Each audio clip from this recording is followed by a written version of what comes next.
It's Wednesday and we're saying welcome to Breakfast Central on News Central. Here we're live and we're ready to bring to you some of the biggest stories emanating not just from Lagos, but of course in different parts of the nation, Nigeria as a whole. I am Joe Hansen and saying welcome. And I am Olive Emodi. You're welcome to Air News Central. On this flight, we do not want you to switch off your mobile phones or your devices. Stay tuned for the rest of the show. We promise you there will be no brawl, no disrespect, no dragging you out of the aircraft in the most undignified manner. Well, the conversation still about Ibom Air versus Ms. Emmanson will continue today. It's heat up the polity with a lot of people having different opinions coming up. What we have seen with this Emmanson story is, again, like we say, the dangers of a single story. We saw the first part. The first day, almost everyone had a uniform reaction as to the fact that her reaction was terrible and she needed to be reprimanded. She needed to face down to the tune of the tune of the law. But the latest revelations in the past 24 hours have shown not just Ms. Emmanson being stripped of her right to dignity of human person, but have revealed very interesting information about the said air hostess in particular, with other individuals, eyewitnesses, people who have flown in Ibom Air in the past year or two, sharing their own experiences about how it seems to be an ego trip that must have led to what happened yesterday. But we'll delve further into this. And just to also ask that if you're watching and you or anyone you know was an eyewitness to what happened, would appreciate if you can share your thoughts with us. Join us here on Breakfast Central. You can switch to our YouTube live stream and drop a comment in the chat box. Or when we open the phone lines, you can call in to share your thoughts. That's right. Well, one of the things that we'll be looking at today on the program will definitely be what Olive just mentioned, which is Emmanson. That's why I wore this. Sorry? That's why I wore this scarf. Oh, okay, I see. The air hostess vibes. Air hostess of News Central's Breakfast Central. Like I said. I should have given you a notice. It even has, if you notice, my jacket has something here that is, so it's like captain / air hostess. Oh, I see. Only me one. But you're not beating anybody. No, beating can. You're not dragging anybody. We have respect. We understand the right to dignity of human person. We had better. Yes. Because that's what we are. Totally do. Okay? But then again, for you watching us, you can be part of the show. All you need to do is just go on socials, that's social media, be it Instagram, X, formerly known as Twitter, YouTube, Facebook, and the likes, and drop a comment or two. Our team would ensure that we pick your comments today and read them out, knowing your thoughts, especially on some of the very important topics that we will be dissecting here on Breakfast Central. But without further ado, there are conversations upon conversations about the coalition in quotes party. So that starts off our wake-up conversation this morning on a Wednesday. By the way, if you noticed, we're just two. So where's Benga Burowa? Well, Benga will be out on screen for the next 48 hours or so, and then he joins us back again. So I'm sure we're going to miss Benga a little bit. And when he joins us back on Friday, I'm going to start the show by saying, then be two, later become three. Anyway. Did Benga inject you with what he's... He's always a bad influence. Because when he's here, I'm able to be a dry jokes person. Oh, my goodness. Go ahead. Anyway, let's start off with the coalition party, Olive. So yesterday, while we were here, and a day before, rather, 48 hours ago, there seems to be another faction upon faction of the coalition party, which many have said is the main opposition party to push away the current administration. Well, just in case you do not know, just 48 hours, or better still, 2 days ago, there was a mini press conference which indeed showed some of the members of the ADC who have said that they are still part and parcel of the coalition party. And they didn't just say so, they even went as far as ensuring that they do have their own national chairman, in which they did hold a press conference a few weeks ago, and therefore they're reiterating that they are the real deal when it comes to the ADC, therefore pouring water on the newly formed faction, of which its chairman is a former Senate president and, of course, a former PDP member. Well, don't forget that you did have the former Vice President, Tinubu Abubakar, who has equally dumped the PDP and has joined fully the ADC. And the likes of many others who have equally joined the same political party.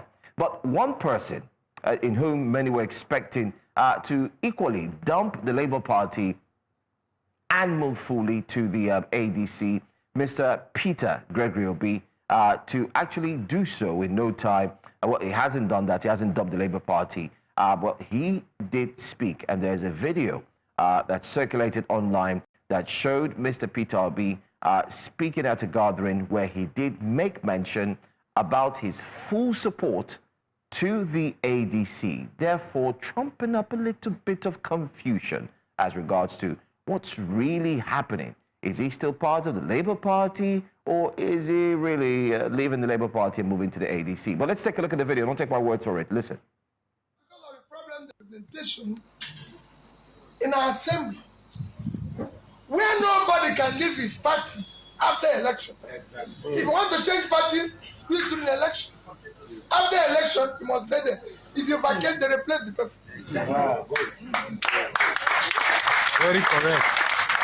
So, which party am I going to contest in? As you know, because of the problem they have, some of us who are leaders in the opposition have a president adopted ADC. But I can tell you, before the election, more will join. Yes. More people will come together. Because the opposition needs to come together. Yeah. We are not coming together to wrestle power. If it is wrestle power, can't people be out of it? If we are not going to use that power to change the fortune of this country, please count me out of it. I'm not looking for political position.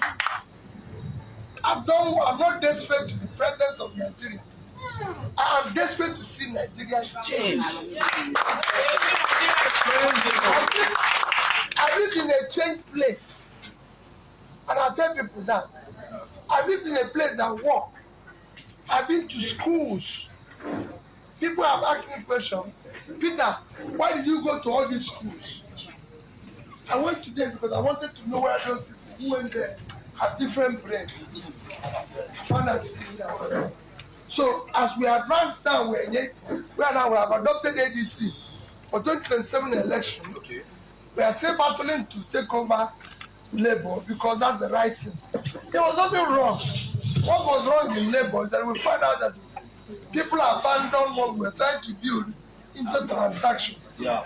Became a mess. So that was it. There's nothing wrong. So this is giving a bit of confused vibes. I don't understand. I mean, what's your take on that video? Let me have you. I think I'm struggling a bit to understand his position still. He says he's not desperate for power. He's not desperate to be president of Nigeria. But regardless of whether he's desperate or not, the truth is, when you ask, the way you will find out is if they ever asked him to run as vice president to any of these other people, will he agree? Are you okay to change Nigeria from whatever capacity you find yourself? Even the obedience will not agree to that. They will not. It's either Peter Obi for president or nothing else. Yeah. So it's okay to want to be president. It's okay to want that. A number of what's being said here. I mean, he has said that over time, but it feels like semantics. It would be great to see under what umbrella. That sounds very umbrella indeed. It would be great to see under what party.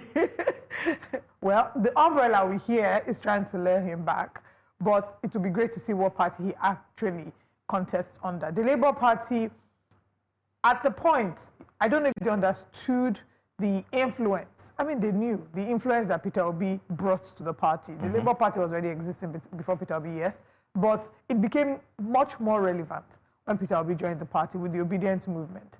Right now, with the crisis going on in the party, the leadership crisis, the different factions, when we hear the Ibom Air coming on the show to talk to us about how Julius Abure faction versus Senator Nnamdi Usman faction. Yeah. So with the different factions, the factionalization of the party, maybe if the Labour Party can put its house in order, it will be a great opportunity for them to have a bigger shot again at the elections. Because the truth is, from what we see from the delegation so far, if Peter Obi does not run under the canopy of the Labour Party, I do not see that the Labour Party can produce a strong enough candidate by 2020, between now and 2027 to shake the tide of the elections.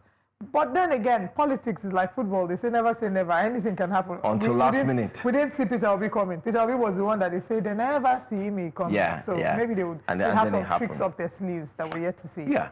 One thing, again, I'm also trying to understand, which I think we need to do our due diligence as not just people who are trying to get the story, but I'm talking about the people from the Labour Party aspect.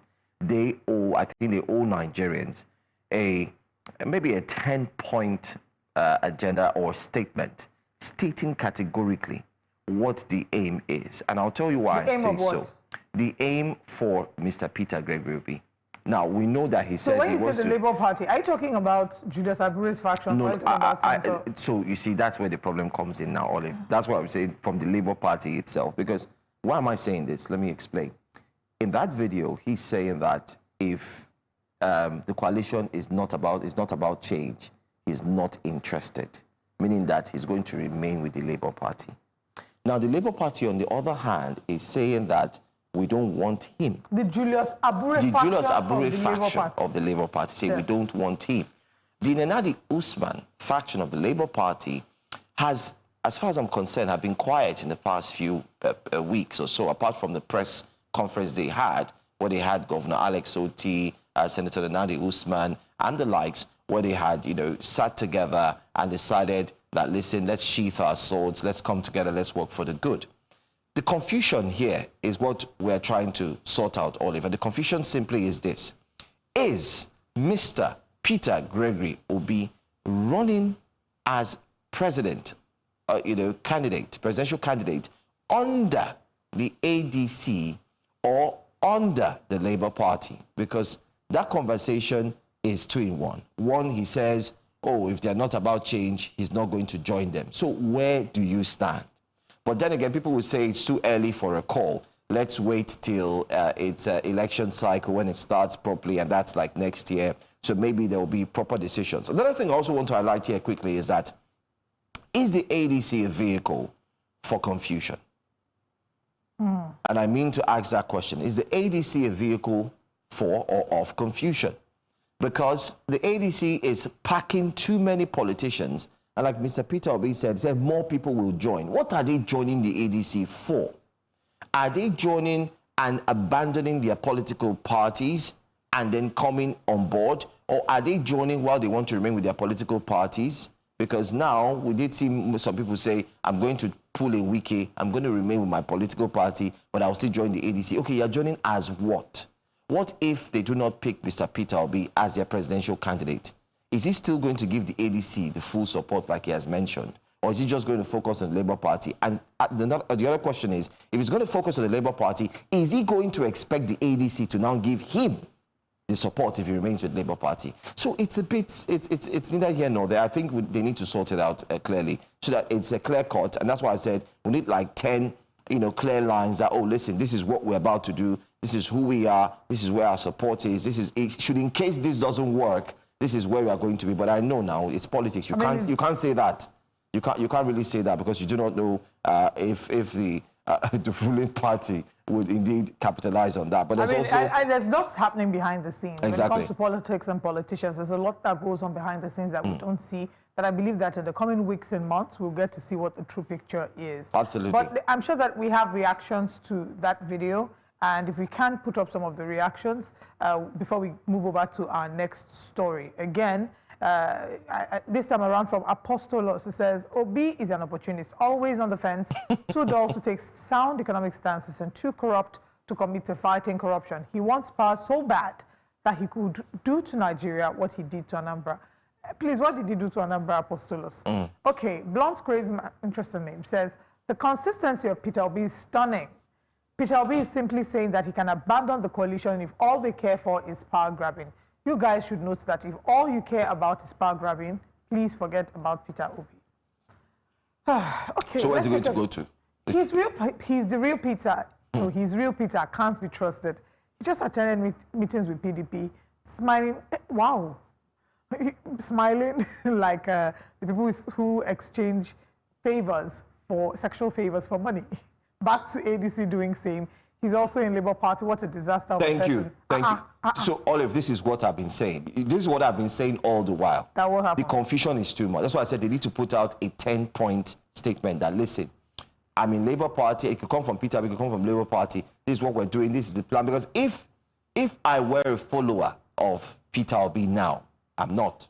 Granted, I'm not. I'm apolitical. I don't care about politics. But if I were a follower, I myself currently now standing here will be so confused. So the thing is, again, like I say, will be it's so politics. confused. And with politicians, anything can happen. You can't, you see, the thing about politics, let's be honest, I mean, we also know about politics at some point in terms of how we see others do politics.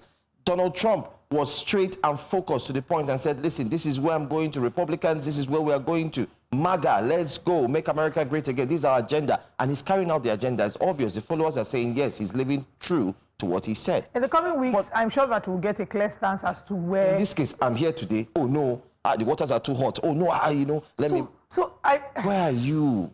So the thing is, there's also the part of Nigerians not being very sure, but there's also the part of some sensationalization that has occurred, right? With people making the insinuations about the People's Democratic Party.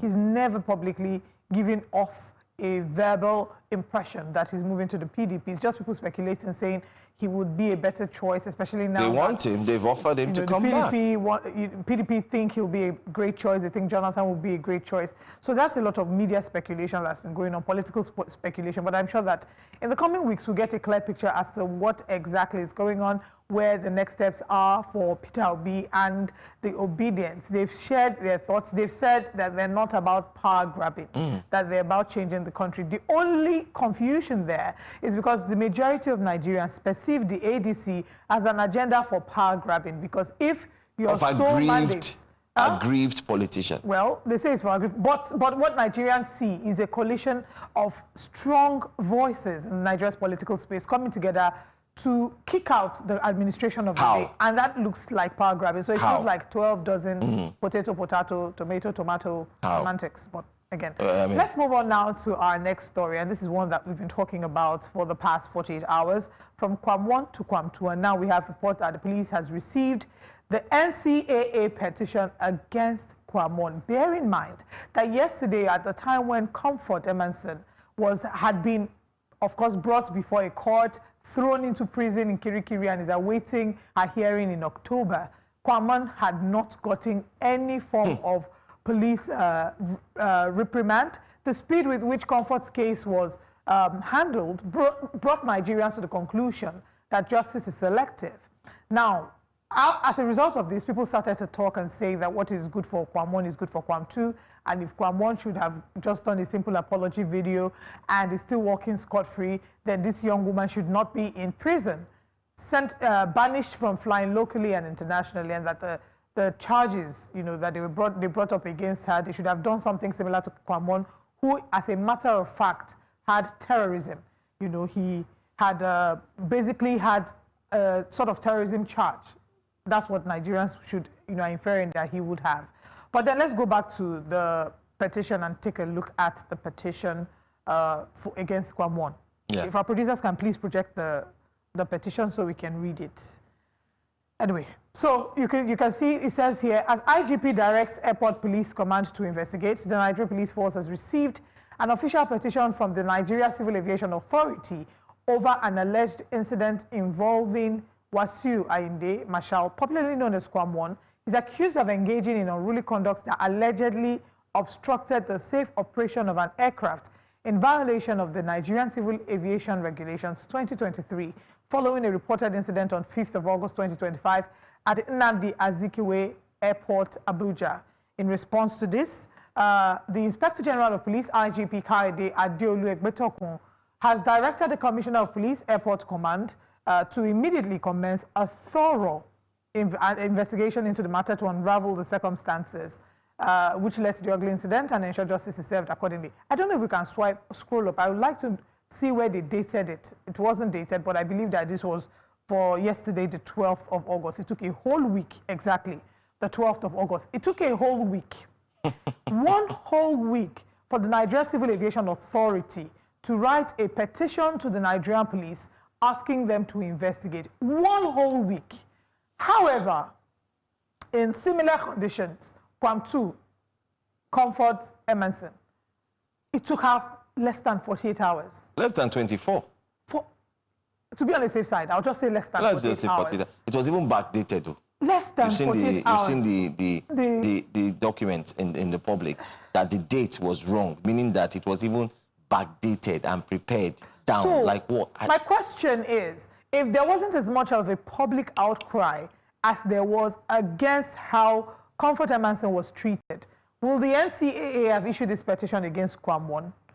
Because it was until the public started to criticize the NCAA, criticized the minister, criticized all parties involved, especially because of how the case with Comfort was handled, her right to dignity of human person being stripped off her, her being thrown into kirikiri in how many hours?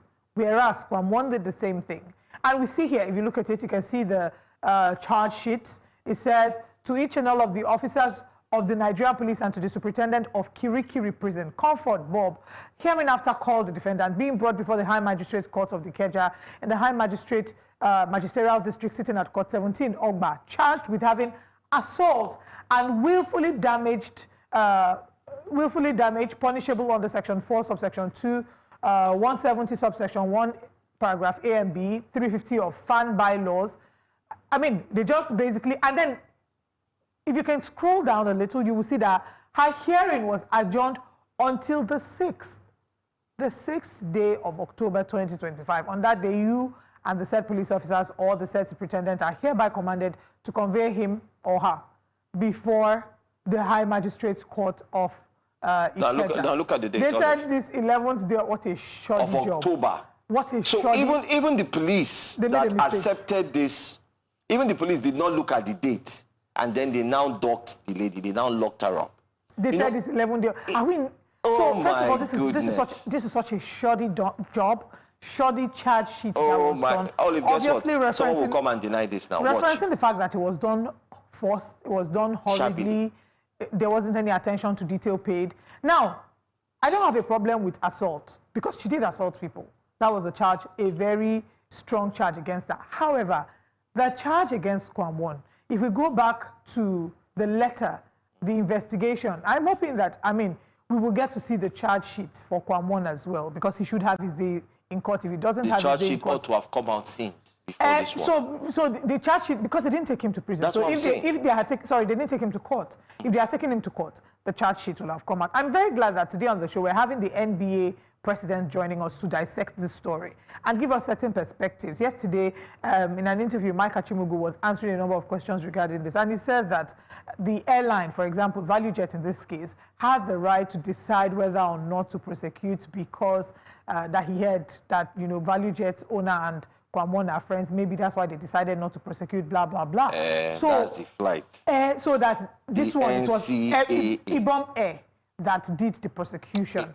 Because there was an assault. When we have the NBA president join us this morning, because the NBA, of course, has put out a statement, a very thorough statement detailing the fact that Comfort was treated poorly and her rights were infringed, right to dignity of human person, even the sharing and resharing of nude material. They saw her breasts filmed on camera by the staff. The person who shared that video by now should be brought out. Absolutely. And I like the fact that the NBA president is joining us. That's one question I really want to understand, how they would handle that situation. Because we do hear that some NGOs and every other person are offering CSOs, free services. And I know that in the law, whether you like it or not, some things that I like about the law and lawyers, you guys sometimes, Leonard, sorry, is that some things that you see as gray, oftentimes is not great, because what I'm trying to say is, in as much as they might have charges against this young lady,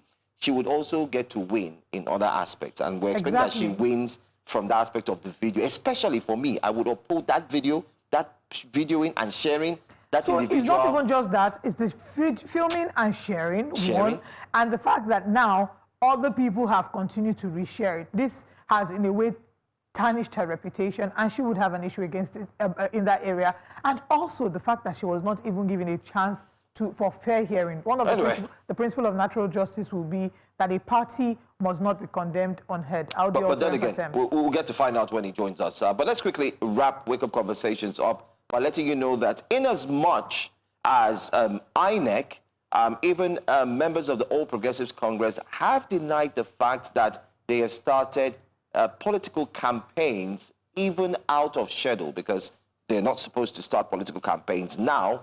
Rather, the focus should be on governance, and they've denied that they're not doing that. Well, one governor has come out to say that, listen, he has declared support for the APC and has started the 2027 campaign, even stating that his own state will be the focus, the household, the headquarters of the campaign, and he's taking it personally. I was talking about the same governor, Umar Bago, of he's in the Niger news State, again, a governor that has you know. been in the news in the past weeks and months, not for the brightest of reasons. So the most recent time, he shut down a radio station saying that the radio station was inciting the public and had threatened to even demolish the radio station. The matter has been in court. Latest reports regarding that is that Niger State wants to settle out of court with the radio station. A few weeks back, this is the same governor who also made statements inferring that people with dreadlocks should not come to the state. And then when there was a public backlash and outcry, he came back to explain that, oh, that's not what he said. So, yeah. you know, that, please, if you have dreadlocks, you're very welcome. I think that a number of these people who are at the helm of affairs at governorship level, if you are the governor of a state, you wield so much influence that you must be careful the things that you say, the actions that you take. And I wonder if they have special advisors who advise them before they make some kind of random statements on air or before they decide to take some certain actions. About him declaring Niger State in support of President Tinubu, I'm not surprised at all. I'm not surprised because that has been the order of the day. It would seem that the APC has captured a number of states. You would see the governors pledging support to the All Progressives Congress even before the Congress, even before the election has started. You know, we see a number of reactions, a number of people from Delta State moving to APC from PDP, Delta State, a state that has been a PDP stronghold for the past 16 years, moving to the APC. So as we count down to 2027, there's a number of movements that will happen in the coming weeks. We're not surprised. But let's take reactions quickly as we're looking at this. Olive, the reactions on the governor's statement said rather than working, they are campaigning. Did the INEC chairman not say anyone found campaigning now is guilty of an offense? Nigeria has never had it this bad. And Mrs. Mary, Dr. Mary, I beg your pardon, I agree with you. I mean, we all agree with you. It's much more like, as broadcasters, we are here to talk about what the laws are, the principles, and yet those we hold in high esteem don't see it that way. What are these guys being fed? He says, I was following up with this guy and liking him last year or so, if I'm not mistaken, when he was doing very well on agriculture and we're seeing tractors and some kind of empowerment. I saw that too. But since he started going to the villa, it has been all about praising President Tinubu and APC. Nothing more about agriculture and stuff like that. Is it not surprising that whoever goes there automatically changes and starts hyping? It seems they are sharing happiness there and we should go get some. They will not want to hear this, but it remains the fact that Peter Obi is coming. For we strongly believe that the new Nigeria is possible. Okay, then he goes ahead. All right. All right, anyway, that's all we're going to take on Wake Up Conversations. The stories stay here, and don't forget the conversations will indeed continue right now. Let's bring to you what our top stories are for today on a Wednesday on Breakfast Central. This morning on Breakfast Central, NBA folds Ibom Air over passenger treatment. We'll be going into that conversation right now, so stay with us.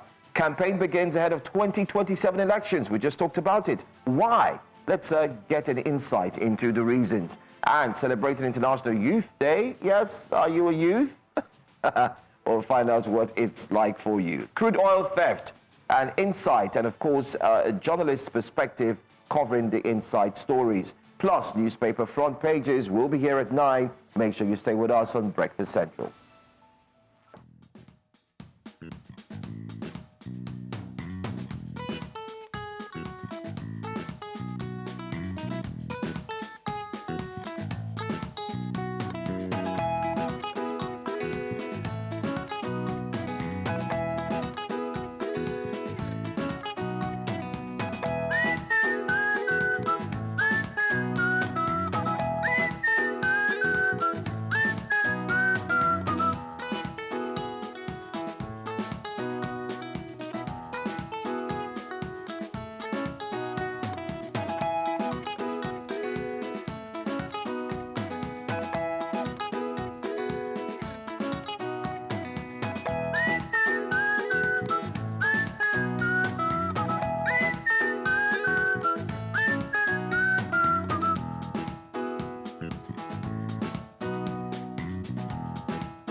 Welcome back to Breakfast Central. The remand of female passenger Comfort Emmanson in Kirikiri Correctional Center for allegedly assaulting an Ibom Air cabin crew member and some security officers during Uyo-Lagos flight on Sunday has triggered public outrage and accusations of selective justice. Viral videos captured Emmanson slapping and kicking airline and airport officials, including a female air hostess, after she allegedly refused repeated instructions to switch off her phone before takeoff. She was seen being dragged off the aircraft by airline operatives in a way that was dehumanizing and showed off her private area. The Nigerian Bar Association didn't mince words in its reaction as the NBA, in a statement signed by its president, Mazi Afam Osigwe, and Secretary General Dr. Mobolaji Ojibara, condemned the treatment as degrading and unlawful. They demanded an independent investigation, the immediate withdrawal of the lifetime ban, and prosecution of those who filmed and distributed the footage exposing Ms. Emmanson's nudity. The NBA also offered to provide pro bono legal service to Ms. Emmanson to ensure her rights are protected and that she obtains redress for the violations suffered. Well, joining us this morning on Breakfast Central is President of the Nigerian Bar Association, Mazi Afam Osigwe. Good morning, and thank you so much for being here. Good morning, and thank you for inviting me. Good. I would say that it's rather a good time to have you be here with us because we want you to speak directly to the press release that did come from the NBA, and especially what legal grounds does the NBA believe Ibom Air violated in its treatment of Ms. Emmanson. So I'm sure we're going to have a fully packed conversation that we can start right away. So first of all, let's start with the press release. And what is the NBA stance on what did happen to Ms. Emmanson and, of course, Ibom Air? Now, in a summary, our press statement sought to address two major issues: the treatment of a person who is alleged to have committed an offense. Now, Section 34 of the 1999 Constitution guarantees to a person the right to dignity of the woman person. And the treatment meted out to the lady, as contained in the video footage, which has since gone viral, indicates that that right was not respected by the airline. It's possible she may have committed the offense, but the Constitution guarantees her a presumption of innocence. So until there is an adverse finding by a court confirming that she committed that offense, and even after that, she continues to enjoy her rights of dignity of human person, and nobody ought to be treated in the manner she was treated, being dragged on the floor, even kicked by those who came to bundle her out of the aircraft. And indeed, there are better and more decent ways of effecting her removal from the airplane. And video evidence would also suggest that she also volunteered to willingly leave that aircraft, and they refused. So about how people are treated. And secondly, the rush to judgment and condemnation and ban by Ibom Air and the airline operators of Nigeria, that is whimsical, that is arbitrary, that is condemnable and should not be permitted. Without hearing from every party's concerned, apparently the AON heard from Ibom Air and believed Ibom Air and rushed to ban a person for life. While these may be private businesses, the license that permits them to operate is public property. And to that extent, they have a duty to the public, a duty to their passengers, not to abuse people who patronize them, who are their passengers, and who would be beneficiaries of the services that the government has licensed them to provide. So the fact that they are private businesses is not enough. To the extent they have a public trust to operate those businesses and cannot act in a manner that detracts from the personal and private rights of individuals and violate the Constitution and act in such a brazen manner. And also, it's very, very worrisome that an airline or any person will record video that shows a lady being stripped naked, shows her nudity, and feel justified to air such a video without redacting that part of it or in some way digitally blurring it so as to respect her privacy. Nothing can be more or less dignifying than the conduct of releasing that video.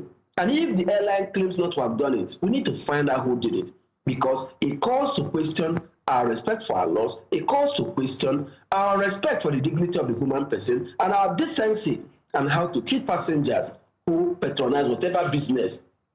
We can't have a devil-may-care attitude in thinking that it is right to treat people the way we want and then ban them without giving them a hearing.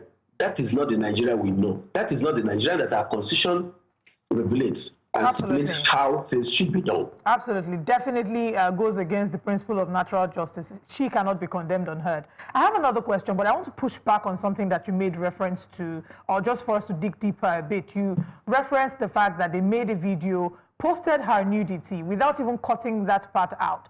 Now, beyond the airline has to explain how that video got out, that's one. But I'd like you to also speak to the fact that it's being circulated on social media by blogs and by individuals. I mean, is there a crime there? And I want you to speak to that and why maybe it's important that those videos are not reshared in the manner that they are circulating on the internet. Now, sharing videos or such recordings, which may in some sense amount to pornography, or that violates person's privacy, may in appropriate case amount to a crime under the Cybercrime Act. And that would be for the relevant agencies to look into it, find out who did that video and who circulated it. For me, that it would show to what extent a person or a business would go to justify their action also speaks volumes about how far we think we can go in order to prove that the other person is wrong and we are right. All right. And I think, yeah, go ahead, please. No, please just land on that thought before I ask the next question. And I think that we should be much more worried about whatever alleged offense she is deemed to have committed. And look into this aspect of it. In any society that does not respect its citizens, that does not respect the dignity of the human person, will ultimately engender a situation where might becomes right. And people can do anything as long as they think they have superior power, they have the contact and the power to do as they please. And this would appear to be one of such circumstances. All right. Thank you very much for exploring what the implications of that are. Let's now head to Kirikiri, where Comfort Emmanson has been kept. I don't know if you've, I'm sure you've had the opportunity to look at the charge sheet. We're seeing that her hearing has been delayed till October. Is that fair? Is that just? And also, we don't know if there's been any moves to get her bail. It is in a society. The bail process has been abused by both the courts and the prosecution. If you look at the offenses with which she's charged, they're ordinarily bailable. And it is shocking that a prosecution and a court which rushed to commence trial and which ordered the remand of a person will feel happy in their mind, and today is the 13th of July, to order the remand of a person who is not accused of treason or murder, and think that it is justified to adjourn such a hearing to October. And it gives the impression that the whole essence of the rushed trial is just to punish her, even if she may ultimately be found innocent. And the magistrate who made this order should look at this process and know that he or she may not have been fair, may not have acted in accordance with the law. There's nothing in this matter that justifies such a long adjournment. The court should have made room that there may be application for bail, considering that the alleged incident occurred the same day the lady was charged to court, and there may not have been adequate time for a bail application to be brought, assuming the magistrate may have insisted on a written bail application. And it is most unfair that we should have this kind of system. It is most unfair. And when you also consider that other person who is alleged to have committed a similar offense, and even a worse one that really threatened the safety of the aircraft and its passengers, is yet to be charged to court, it brings to the fore the kind of society we run and the kind of impression we give out there that justice depends on who you are and your standing and who you know in the society. And that's not the kind of impression we want to see police and other prosecutorial agencies give to the whole world. All right, so let's get this very clear. What is the NBA planning to do now? We've looked at different scenarios, almost similar in terms of action, both involving an airline, though different, one Ibom Air, the other one Value Jet. And we've seen the justice system apportioning or giving justice to one, in fairness, like some have said. The other one, they said it looks it's questionable. Well, my question to you would be, what is the NBA planning to do in these two situations? Or are you just focused on the Emmanson case? Are you also going to, is the NBA also going to look at the case involving Kwam One? Now, we can't compel the police to investigate, but we are an advocacy group, a body of professional colleagues, associates, colleagues. So what we will do is to review them and also make our findings and our position known about these two cases and the fact that they give the unnecessary or perception that we have selective justice in Nigeria and that our administration of criminal justice system and our bail system can be better than it is at the moment. And that the way we apply the judicial power to deny bail or to grant bail is being abused or is being implemented in such a way that does not engender public confidence in it. And in our press release, we talked about providing her with pro bono services. Now, you have to know that this is dependent on her inability to retain counsel. And if I'm to believe media reports I've read, she has engaged the services of lawyers to defend her, but the NBA will continue to hold a watching brief and also investigate through our Lagos branches and the Ikeja branches and other branches in Lagos State the aspects of it that call for public interest and attention, so that we bring to the fore what is happening. And also our section of public interest and development law Speedle will also activate their litigation team to work in this matter and look at aspects of it that may not make us look good, because indeed there are aspects of them that are worrisome and raise concern. And we're also ready to work with our defense team to provide her the kind of defense she may need if they permit her, because she has the right to retain counsel of her choice, and we can't impose ourselves on it. But as an association, we'll look into the administration of criminal justice elements of this matter and also make our position known as time goes on. I mean, you've talked about the flaw in our bail application system. I wanted to confirm if we have any updates regarding the possibility of Comfort getting bail. Have there been any applications made on her behalf, or is she expected to remain in Kirikiri until the 6th, or is it the 11th of October? Her lawyer I believe would have an instruction to file a bail application, and I believe they will do that. And I believe the magistrate should know and also give an earlier date for the hearing of such a bail application. There's no need for that long adjournment. The court could have adjourned for a few days to enable her to make a written application for bail if indeed it was considered very important to deny her bail and to remand her in prison custody. All right, going back to the Kwamwon case where, that was used as a comparison with this Comfort case. Part of the criticism that we heard was those who had said that what he had done amounted to terrorism, and they wondered why he was not also brought before a court of competent jurisdiction. But there are those who have said that he apologized. I mean, to err is human, to forgive is divine, according to some very influential people who have reposted his videos and have said, just forgive and forget. Yes, he has apologized. But what is the place of forgiveness when an offense has been committed? Now, the state must not in every circumstance prosecute. But whereas in this case, these two incidents occurred in the last 1 week, and one would appear to be graver than the other, and we rush to prosecute one and stay silent about the other, it gives the impression of selective justice. We can't compel the police to investigate, and I will not be here to comment on whether the action amounts to terrorism or not. That would be a call for the police or the Attorney General to make. But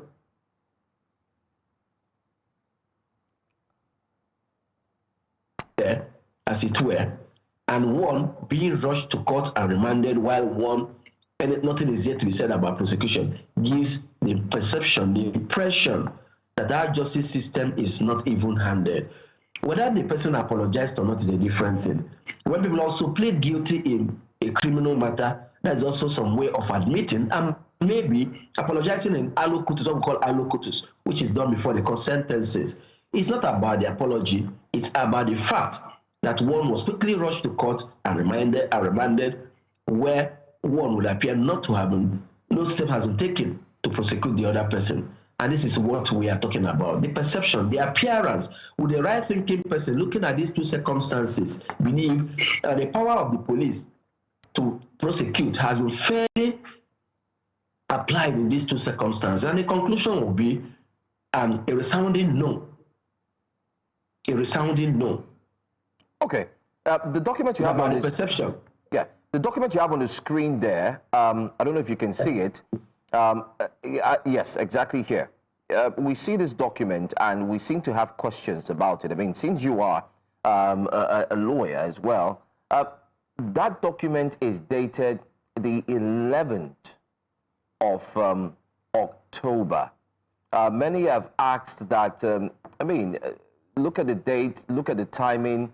Isn't it too long a time? And why must she be kept in prison, especially Kiri, for that long?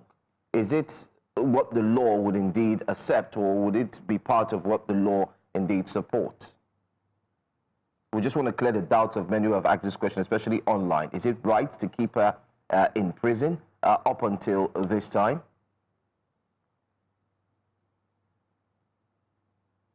I'm afraid we can't hear you. I don't know if you're muted. The audio, we're having a bit of challenge with the audio. Okay, yes, it's go ahead, back please. now. Please go ahead. It's back now. So what I was saying that earlier on when I spoke about the worrying length of adjournment granted by the court in this matter. Yeah. That there was if the court rushed to judgment to remand, the court shouldn't have given a very long adjournment. Should have given a shorter date to see. But this is not without remedy. As if the court can also fix the bail application for hearing at a shorter timeline. But the facts and circumstances of this case and the long adjournment, when read together, don't give a good impression of the court or our criminal justice system. And we must really have to look at our bail process, use of bonds. If we insist on oral application for bail or written application for bail, if that, I don't know the facts of this case, how the court arrived at it, but I think the court shouldn't have adjourned for so long, having reminded the person in prison custody. I have counsel go through the rigors of getting a shorter date for the hearing of the bail application.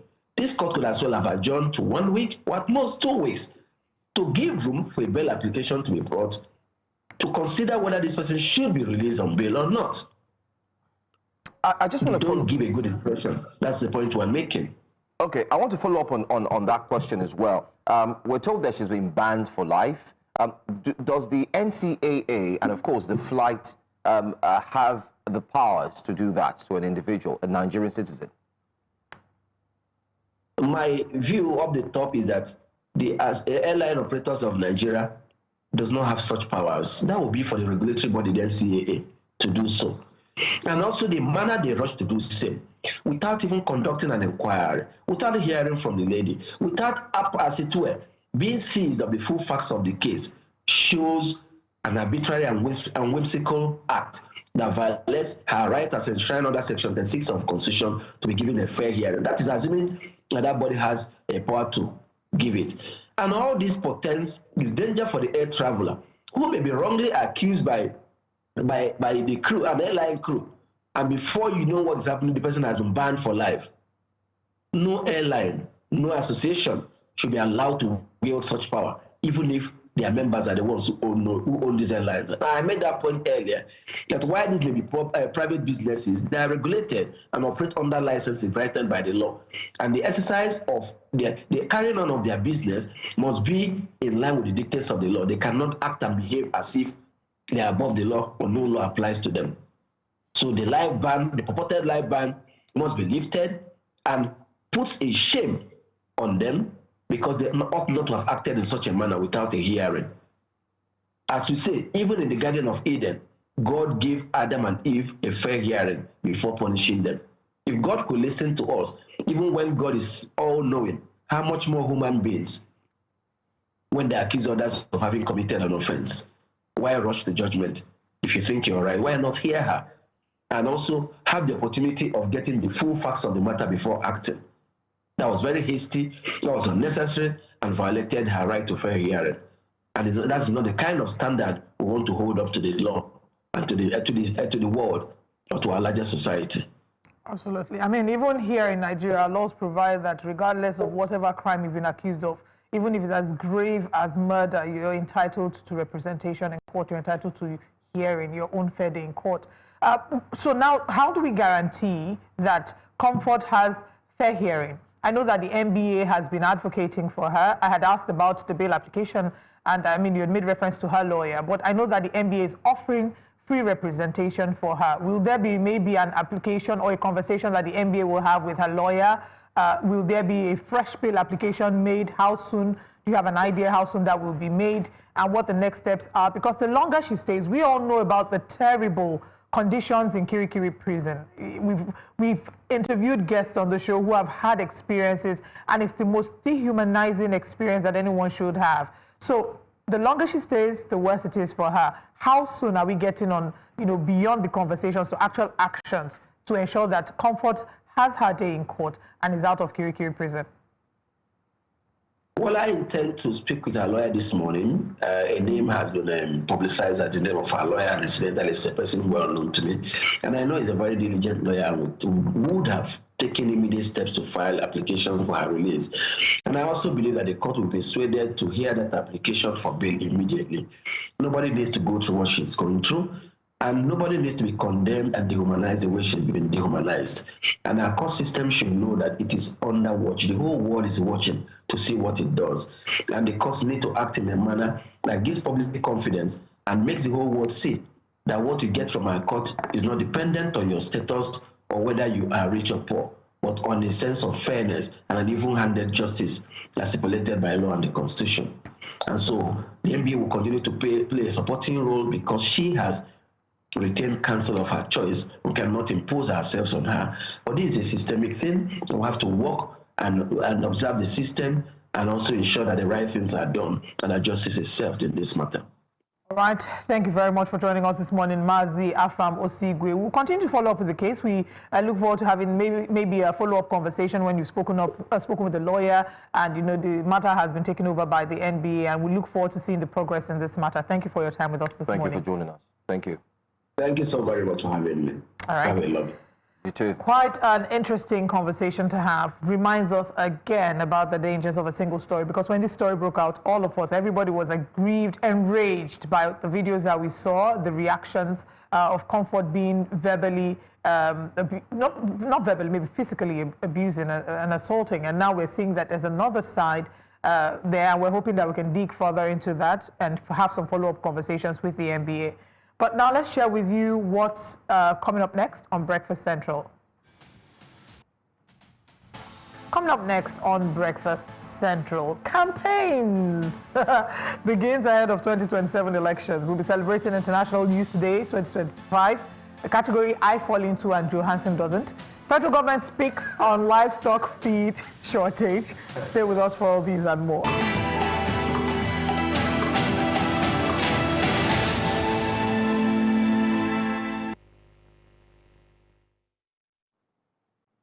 Welcome back. So it's World Youth Day, and the question would be, who is a youth? If you're one of them, then you might just want to turn things up in terms of the volume and listen attentively.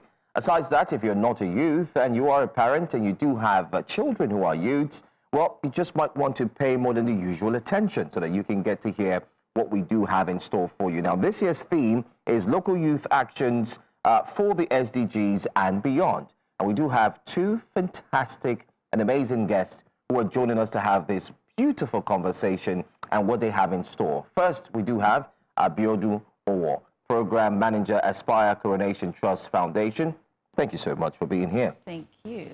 Great. And also joining us this morning to also have this fantastic conversation about the World Youth Day, we do also have Mr. Kelechi Anyalechi, CEO, Revamp Africa Foundation.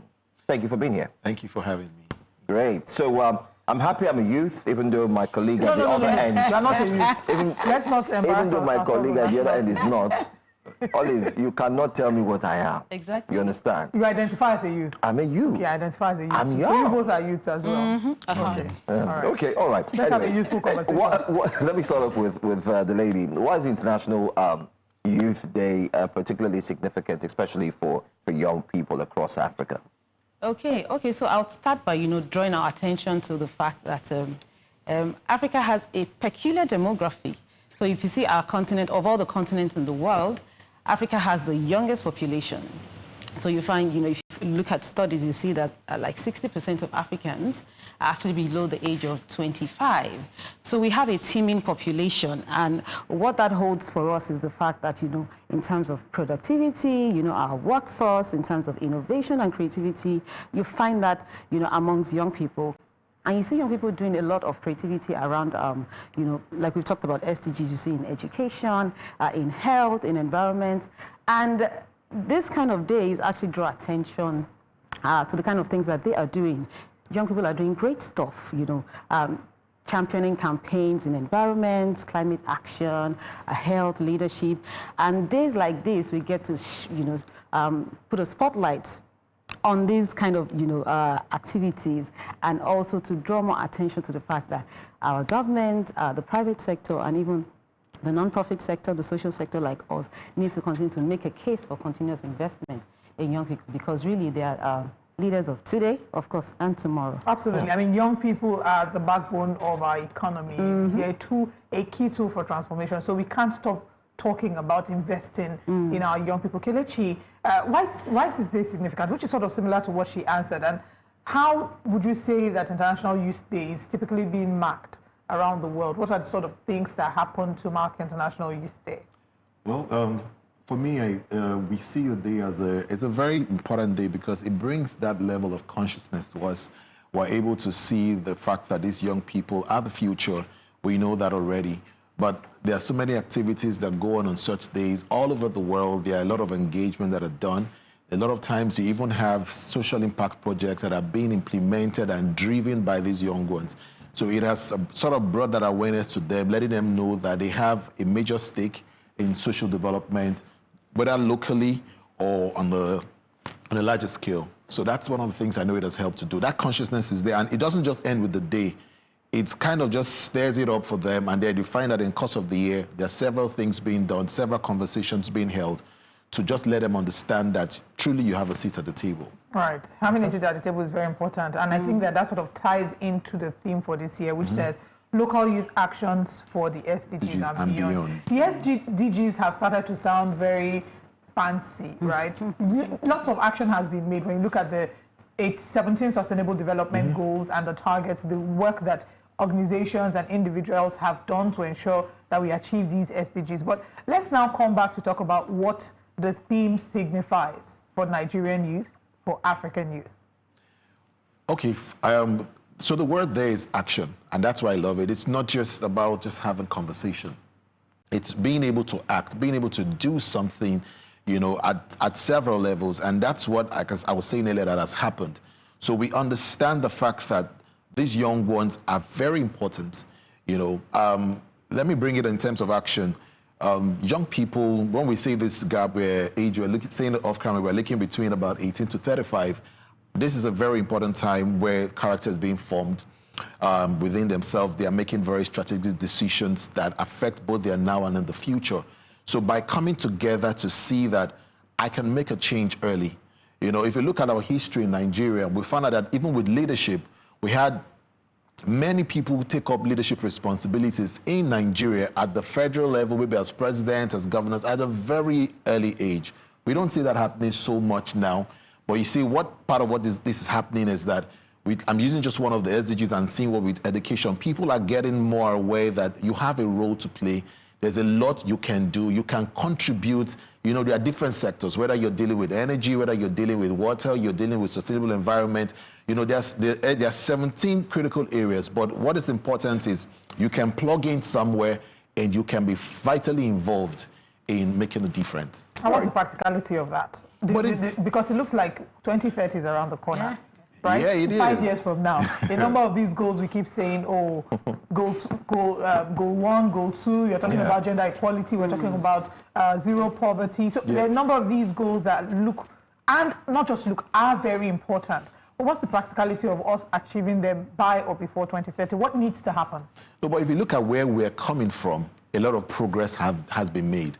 So I wouldn't like for us to really focus on the 2030.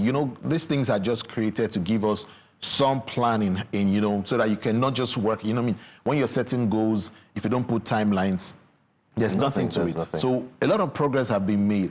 And I know that as we're getting closer, it just, has a way of just keeping everybody energized to get things done. But truly, like I said, if you see where we're coming from, a lot of progress has been made. And I know that we'll be able to meet up with quite a lot of them. All right, let's talk about the Aspire Coronation Trust Foundation. And I'm going to talk to you, Kelechi. How is basically your foundation supporting young people to actually transform their global SDG goals? I mean, you've mentioned what the goals are, especially into what we call tangible, lasting solutions. How's your arm of your company's been able to do that? I believe that'd be yeah. All right. Okay. So at Aspire Coronation Trust Foundation, we understand that the problems that the challenges that we have in Africa is humongous, of course. And one way that we have decided to step into trying to resolve those challenges is to partner with the likes of Revamp Africa Foundation, for example, and many others. We've worked with over 100 in the past 8 years. So we work in the area of health. 100? Yes. Wow. That we've worked with in the past 8 years. So we have work in the area of health, for example, so in maternal and child health, for example, and that's so big in the SDGs. In environment, we partner with the likes of FAVE International Foundation, who run things in climate action, in sustainable waste management and things like that. We also do stuff around enterprise development, and then of course leadership, which you cannot even talk about leadership without honing in on the fact that young people need to be in the forefront of all of this. So in our little way, we're contributing to the SDGs by partnering with various organizations that intervene in these areas. Great. And you've partnered with Revamp Africa as well. Oh, yes. So talk to us about Revamp Africa and what you're doing for young people. Well, this is our 9th year in operations, and we provide leadership development programs and initiatives all across Nigeria. Our programs have been implemented in about 29 states. We've reached totally, I think, about 162,036 students directly. Our work is usually with children in secondary schools. For us, it's a very critical time between that age 11 to 16, when children are in secondary school, their character is formed. And we realized that there were a lot of interventions already being done by youths in university. So we organize leadership development programs for them. Our focus mostly are young ones in public secondary schools here in Nigeria, where we know that they don't have access to quality education, they don't have access to quality mentorship, the environment may not be very enabling. But we come in there and let them know that we provide an environment where they can thrive, learn basic leadership skills that help them to improve their values. I always say this, and that's part of our thrust. We say Revamp Africa, raising tomorrow's leaders today.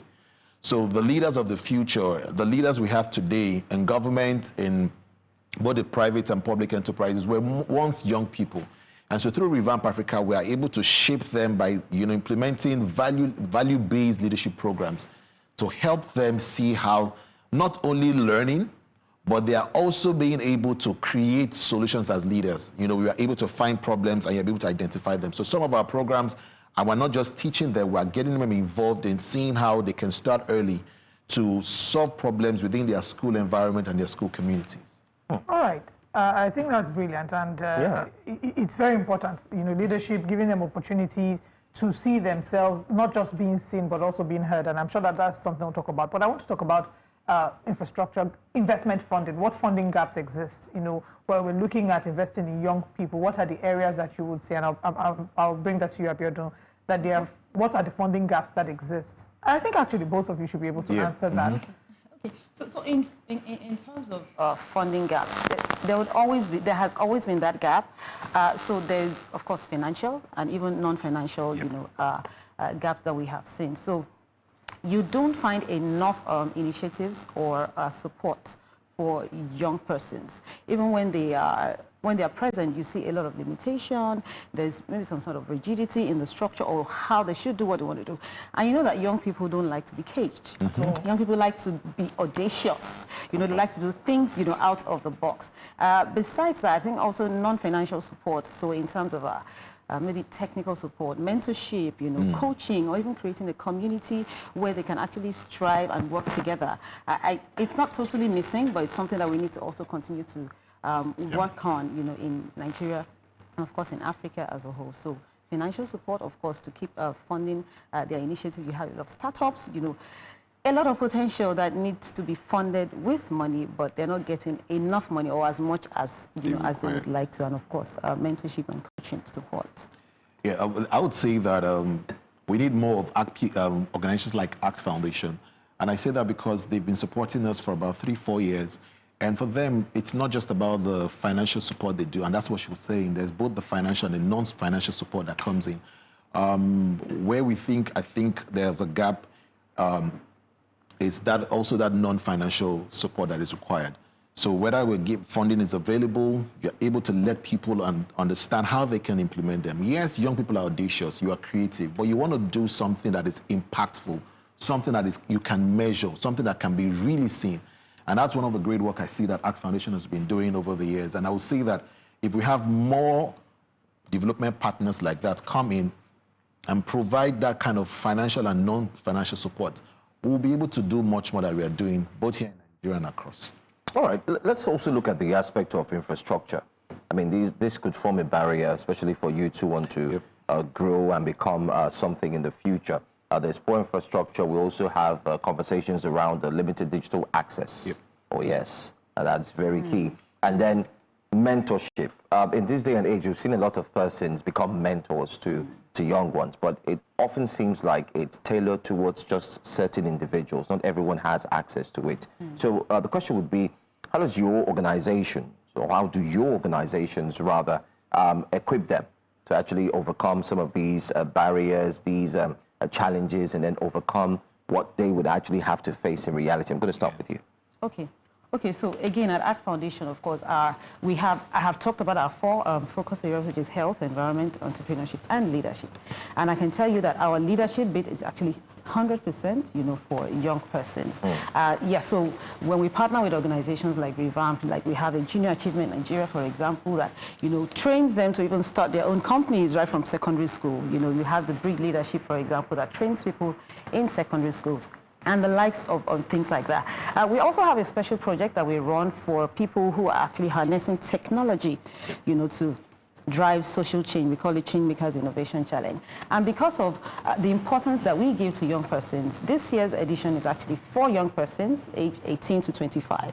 So they don't even have to have a non-profit. They don't even have to have a company already started. As long as they can demonstrate that they have started something, especially harnessed with technology, then they are free to, apply for their, the application. So Changemakers Innovation Challenge this year is actually honing in on supporting young persons with ideas that need funding, both monetary and, of course, so if I have an idea now, because there's somebody watching now. Okay. And I mean, we've talked about the aspects of, the World Youth Day, what your foundations are doing, what you're offering, and so on. But I'm sure the youth who's watching this station right now, or the parent just wants to know, how can my son benefit from all of these things you are saying? How? Where should my son start from? How can he go about it? Is there any opening? Is there any further details? Where can they get it, and so on and so forth? Okay, well, yeah, our platforms are available for that. We provide, one of the things we do also is mentorship.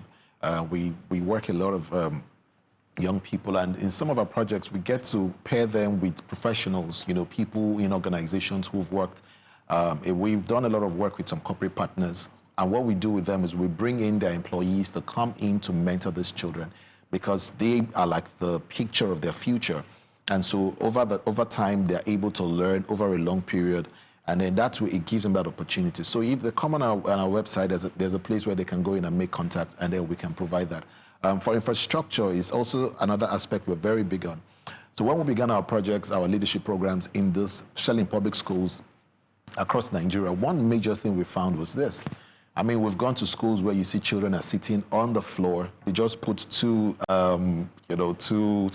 stones, or 2 tires rather, and then there's just a wood there. And they have to sit like that from 8 o'clock till 2 p.m. So we have what we call the School Infrastructure Development Program, where in addition to the leadership development programs that we implement, we try to provide a better learning environment. Because over time, we realized that it was part of the reason for school dropout, because many of them were not comfortable to be sitting on the bare floor sometimes, or sitting on those kind of woods. And so we work together, we get these things available. We've had to buy or make available school decks for them so they don't sit on the floor. We've had to do some kind of class makeovers in different places across the country. And that has helped, in a great deal. We have a lot of young ones too, who we also have another special program in that regard, helping for digital access. So they are able to learn and develop tech skills that they can use. We saw that a number of them, as they're going high in the secondary school, their population is reducing because they don't see their future of going to the university. So we have programs that give them that opportunity to learn digital skills that they can monetize and still live out their dreams. And I think that's a very important point you've noted there about the numbers dropping when they're in secondary school. So how can we make technical and vocational education aspirational as opposed to it being a fallback option? Because the truth is, not everybody will go to university. True. Not everybody is interested in education in the four walls of a tertiary institution. Some people want to learn how to make hair. Some people want to learn how to repair cars at the auto mechanic workshop. So how do we make it aspirational and not a plan B? So we just have to keep advocating for it. Lagos State, I know that Lagos State government has done something in that regard. They now have vocational centers. They've tried to put it also in their curriculum. So what we can actually encourage is something that can become a national phenomenon, because that's the reality. So as we keep advocating for it at different levels, we can open up centers like this for these young ones and to me, it's the best thing to do. They can get in there and still enjoy quality education while still, going through that vocational centers. So it's something we're really big on. We're doing something in that regard. We also have another program that covers for that, but, as us alone, we can't do it enough. So we'll have more organizations, CSOs who come on board, but most importantly, having the government, push this, because when they come in, full force, it helps a greater deal. I'm glad you mentioned that, because that was going to be my next question. I wanted to say you can't do everything. Act Foundation cannot partner with all the NGOs in Nigeria. Yeah. So what role does the government play in all of this? How can the government come in? How can the government help? Okay, so I think that the government, of course, their responsibility is to see to the fact that there's development in their countries, of course. I think that the first step is to ensure that we have inclusive policies, that actually recognize young persons as leaders and not just as people who should be recipients of aid or be recipients of some sort of support, and seeing them as people who should be part of the decision-making themselves. How many ministers do we have in Nigeria that are youth? Even starting with the Ministry of Youth and Sports. How many? Exactly. So right from the local, local council development area level, from LGA level to the state level, I think that young persons should be involved in leadership so that they experience these challenges, so they would know how to bring fresh perspective, they would know how to bring fresh ideas and solutions to actually solve those problems, because they'll be more practical because they've been part of it. So that's younger people being involved in decision making. Is it us then saying it has to be maybe legislated, or it would become us empowering them with leadership skills? Also, bear in mind that not a lot of they're young people who are not interested in being a part of the process, right? There's an assumption, for example, politically, there's some people who would rather be on the sideline and criticize what's happening, forgetting that you can't make actual change from the outside. You have to be involved. So how do we get more young people interested and not give up because they feel like the older ones have refused to relinquish power and authority and are sitting on it? I think it's just continuous, awareness, continuous training, so that, that mental model that we have about young persons not being able to take leadership positions has to change. Because really, leadership is not just even about position now. So that's where, for example, you find people who would rather be in the background and influence policy. So we have people like that, which is still okay. But then if you really want change to happen, then you've got to actually step into the waters and actually get your hands dirty. And we need to continue to, remind our young persons that this mindset needs to change. And let's see that, I think something would happen sometimes. Hopefully, we'll keep our fingers crossed. But then again, great job you're doing. And we hope that we definitely would see positive results, as you've already mentioned. Thank you for being here. And happy International Youth Day. I mean, to me, I'm so glad to be a youth, Thank you so much. Thank you, Abiodun, and of course, Kelechi Anyalechi. Thank you for being here. I look forward to seeing, more impact in the coming years. Absolutely. With Act Foundation, with Revamp. Thank you. And we need to see you partnering with more NGOs. And hopefully the government funding more of this as well. Thank you for your time. That's right. Yeah. If you're watching, this is Breakfast Central, and I'm sure that you are indeed a youth. If you're not, trust me, you're a youth at heart. We'll go on a quick break. When we come back, we have more stories here on Breakfast Central. Stay with us.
The Independent National Electoral Commission, INEC, has cautioned political parties and aspirants against engaging in early campaign activities ahead of the 2027 general elections, warning that such actions violate the Electoral Act. Now, this comes amid unreserved campaigning by political aspirants as more billboards surface in cities like Abuja. Sections 94, subsection 1 and section 95, subsection 1 of the Electoral Act 2022 only permit campaigns to begin 150 days before polling and require adherence to INEC regulations. Surprising, right? However, many aspirants are not abiding by these rules nor INEC's warnings. Well, many Nigerians have also raised concerns regarding this development, stating its impact on governance. Will there be penalties for early campaigning? How much more will governance have to suffer ahead of 2027? Well, joining us to discuss this is political analyst Mr. Ibrahim Oshino, joins us live in the studio. Thank you so much for being here, sir. All right. All right. Okay. You'll be joining us virtually. Yes. All right. But we My also apologies, Mr. Ibrahim, joining us virtually. We do have here the ADC Secretary, who's here with us, Lagos State. I beg your pardon. That's Mr. Festus Duru. Mr. Ibrahim, if you can hear us, we don't know if you're there. Okay. He hasn't joined us yet, but hopefully he's supposed to join us here virtually or in the other studio. But thank you so much, Mr. Festus, for being here. ADC on its own, I know you have your say concerning this in terms of early campaigns starting, but let's bring it back home. Is the ADC also culpable of what we just mentioned in terms of introducing this conversation? Because we see the ADC parading itself, gathering more persons, forming political parties, and talking about 2027, even before we get there. Thank you very much. ADC, African Democratic Congress, is not engaged in campaign.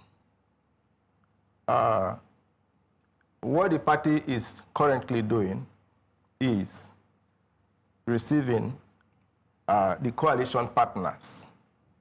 And such information cannot be hidden. It is not campaign. When the time for campaign comes, politicians will go into the field, parties will go into the field and begin to campaign. What the party, African Democratic Congress, is doing at the moment is regularly receiving hundreds of groups that have developed interest in being part of the coalition towards 2027 and beyond.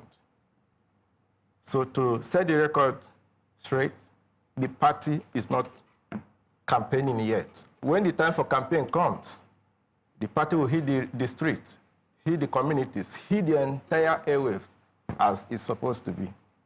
Thank you. But do you believe that the other political parties have started to act like they're in campaign season, since you say that the ADC isn't acting like it's campaigning already?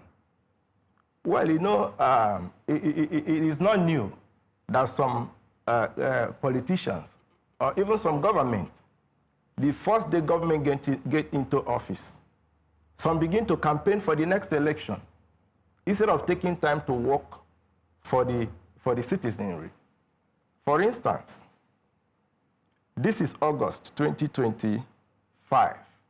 We have about a year and 6 months to move into the next campaign, which is 2027 general elections. The government of the day is yet to make some very important appointments. For instance, our ambassadors are yet to be appointed. There are some important MDAs, federal government MDAs, that the boards to manage these organizations are yet to be appointed. And the government is already 2 years and old. So it is obvious, if you check the various the campaign activities going on in some political parties I wouldn't want to mention here, hitting towards 2027. But what ADC is basically doing,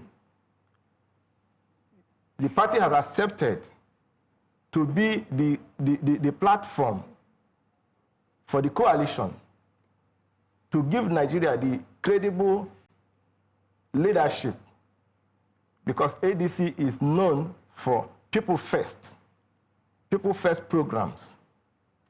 People first. I want to, push back on that, because when we had the ADC gubernatorial candidate, ADC chairman, Lagos State chapter here on the show, he also mentioned people first. But what a number of Nigerians are seeing is that it's not necessarily, your opposition, the other members of the other political parties, and even the ruling party, have said that it's a gathering of frustrated politicians. They've called all sorts of names. They've called the ADC all sorts of names. The ADC says it's people first. But what it looks like from the outside for a number of Nigerians are just the fact that different political bigwigs have come together to snatch power. Okay, thank you very much. When ADC talk about people first, ADC is more interested in giving the people of this country security, in providing food to the common man. You and I know today that it is very difficult for an average Nigerian to have 3 square meals. In fact, 2 square meals. Some have no single square meal a day. So ADC, people first, is people focused. The party is basically people focused. Yes, the party has shown itself that it is a party to be relied on. It is a party that the citizens of Nigeria can look onto. So they're trooping into ADC. Yes, as a party that became so popular, so loved or liked by the people of the country, you are bound to welcome different characters. That is the reality. Like a man that has so many children, you have well-behaved children. You have children as well who behave, in a way that will make it look as, does this child belong to this man? But before now, the party has taken time to prepare for this very moment. About 19 months ago, when the party began this coalition discourse, all what is happening today has been viewed, and how the crowd, the influx of people into the party will be managed. Okay. You talked about it being managed and so on and so forth, and then of course you've said that ADC is not involved in campaigning or politicking. Let's just say campaigning for now, ahead of 2027. But it doesn't seem so. If you ask a few Nigerians, it doesn't seem that way, because every single opportunity any member of the ADC gets, it's either he's talking about what the party will do. I'll give you an instance. The former River State governor, former minister Rotimi Amechi, did speak that if he's given power, he's going to remove this, he's going to change this and all that. He's going to do X, Y, Z a certain amount of years. Even the most talked about person also in your party, aside from others, Mr. Peter Gregory, has said that he's looking to push for a 5-year tenure just one time for a president. So these are starting to look like the focus is indeed shifting from what the opposition should do by telling the current ruling party on things they need to work on, especially areas where there seems to be loopholes, but it's not looking that way. While they're saying that with one side of the mouth, the other side of the mouth, they are, in other words, subtly campaigning for what they will do once they are appointed. But I'll leave you to answer that in the course of your responses to some other questions. But let's look at one major thing that's affecting the ADC right now. You do have an opposition party, which is the ADC, and then you also have factions. The people have come out to say that they're still the national chairman, and I'm sure that you are aware who these people are. You have a nephew, Bala, who did hold a press conference saying that whether you like it or not, I can see you smiling already. He said whether you like it or not, that he is still the national chairman, and that whatever we see going on is just a charade. What's your take? Well, when a party becomes so, become a beautiful bride, it is obvious that certain groups, certain persons, in fact, everybody will want to be part of what is going on. So, if you listen to what the party National Publicity Secretary had said, then you will understand that, however, whatever the issue might be, before now, the party had already taken steps to resolve every family matter that has to do with the party. You know, the media would like to capitalize on small infringements, you know, to make it look as if, in the end, you know, there can be dummy in politics.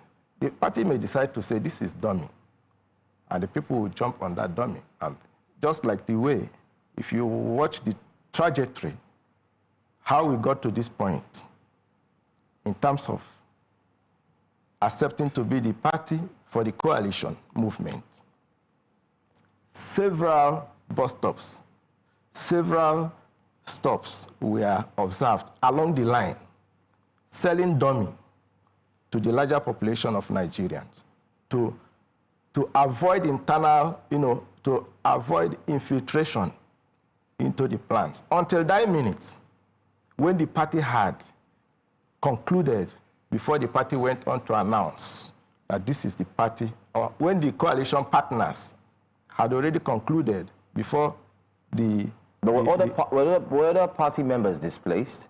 Because there are calls that even as far as forging their signatures in terms of of other states, representative of the ADC in other states, are saying even the signatures were forged, and some were saying that they were not in any way aware or they were not carried along. I'm not aware of that. Okay. Of anybody who claims his or her signature is forged. Okay. And all right. If your signature is forged, you know the appropriate spot to go. You have the court to get redress. You have the process. So. Okay. Okay, let's move on to other matters. The former governor of Sokoto State seems to have an issue with the EFCC right now. He was apprehended at the headquarters on Monday, released by 5 p.m. sometime yesterday. The ADC claims that this is targeted, right? So the allegations are strong against the 189 billion naira, I believe, fraud allegation or taking money without permission from the state government. So talk to us about this case, the update on it, and if the ADC, I mean, we hear claims that the ADC believes that these attacks are targeted, and reports also have it that next in line we have Ihedioha, David Mark also in the line of fire. Okay, thank you. Maybe I should push to you. When did the former governor of Sokoto State, Waziri Tamboa, when did he leave office as governor? If you check the date he left office, and you check the time EFCC has approached him, you can now look at, was it because he identified with the coalition? if the government of the day is busy trying to undermine opposition political parties, probably making the nation to be tilting into a single party nation or government, it is not healthy for democracy. If Mr. A commits an offense and he is in party A, because he belongs to party A, he's a saint. But once Mr. A moves to party B, and because he's no longer in party A, he now becomes the devil. But the time frame, I mean, 2023 to 2025, we wouldn't say it's such a long time. It's just 2 years. And the case isn't statute barred. It's within the time frame for the FCC to launch an investigation, don't you think? Well, it's a legal matter. Since it is a legal matter, I don't think I'll be discussing that here because I'm not the FCC's lawyer. I am not his lawyer. Thank you. All right. Anyway, let's go back to the campaigns and what we're pushing. Currently in Lagos State, the ADC, we've not gotten your... By the way, what's your take on the local government elections that did hold in Lagos State? In a summary, the local government election that took place on the 12th of July, 2025, the entire people of Lagos saw what happened that day. And it is important that we must or we should push for electoral integrity. If we don't have electoral integrity, if it is the umpire that will decide who is the leader or who is the winner, or if it is the court that will decide, instead of the people, we the people, the populace, through the ballot, should make decision of who becomes the leader, then we are still in a mess. Right. I mean, we'll continue to count down to the elections. 2027 is around the corner. Yeah, ADC says it's putting the people first. Just to, as we wrap up the conversation, what are the next steps for the ADC whilst they're dealing with the supposed attacks by the EFCC? We're sure that in the coming weeks or months, we'll get to hear about the ADC deciding who their flag bearer is. We've seen some very, very big names who have indicated interest to run for office, the likes of the Peter Obis, the Alhaji Atiku Abubakar. We also have the Rotimi Amechi. Do you worry, or are there concerns that the strength and the power of these people might cause an internal implosion if one person gets, because all of them have ambition to be president, all of them individually believe they can change Nigeria's country by putting the people first. So are there concerns that there might be an internal implosion if it doesn't go, either way by the party? Well, frankly speaking, it is interesting. But because the party, for the past 18 years going, has always been a party of credible election, the caliber of persons interested in the flag bearer, in the ticket of the party come 2027 is merrier, because you need to have from the best of the best in order to select the best, the best among equals. But by 2027, when we get there, we will cross the bridge, and whoever emerges as the flag bearer, the entire team have come to agree that whoever emerges will be supported to give Nigeria good governance, to give Nigeria relief, and to give Nigeria self and sense of belonging. And ADC as a political party will continue to welcome both new members, the coalition partners will continue to welcome. It is not politicking. When the time for politicking comes, the entire nation will know that the party has started a campaign. But for now, the party is not into any campaign. Rather, mobilization, regularly receiving of thousands of people, hundreds of groups. Wow. Have kept coming in on daily basis.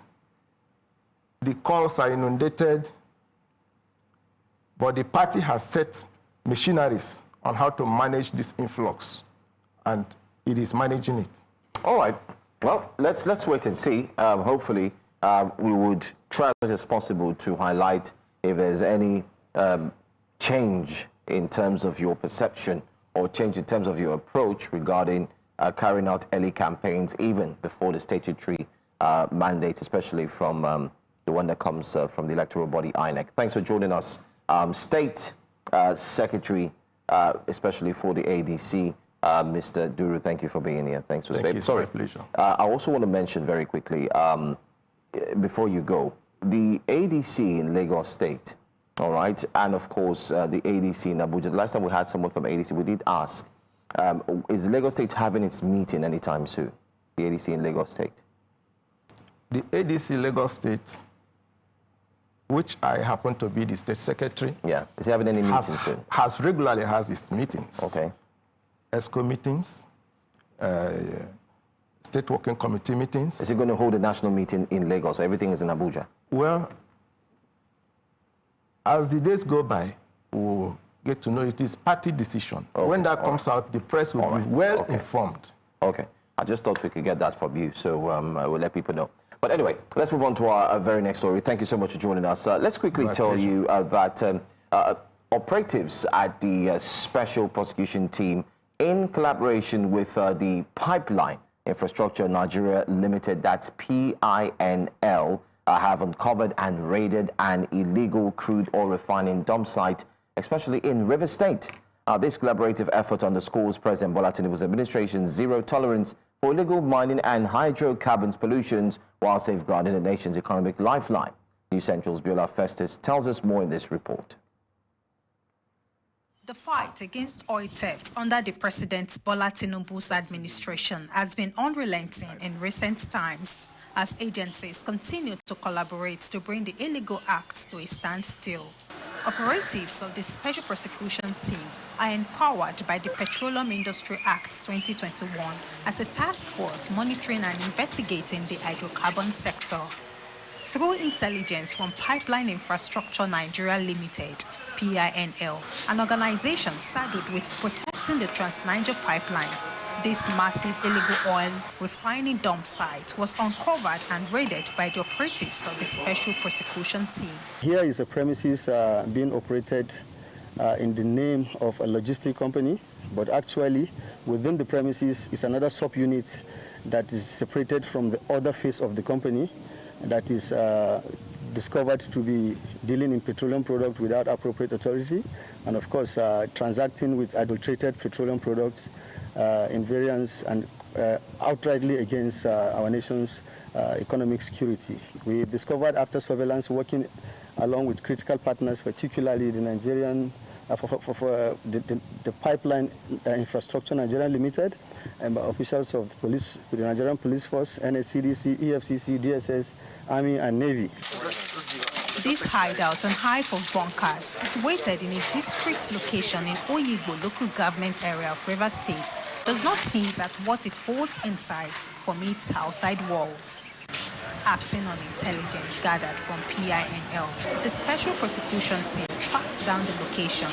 The leader of the team also revealed that arrests have been made and several prosecutions are ongoing to nip the economic sabotage in the board.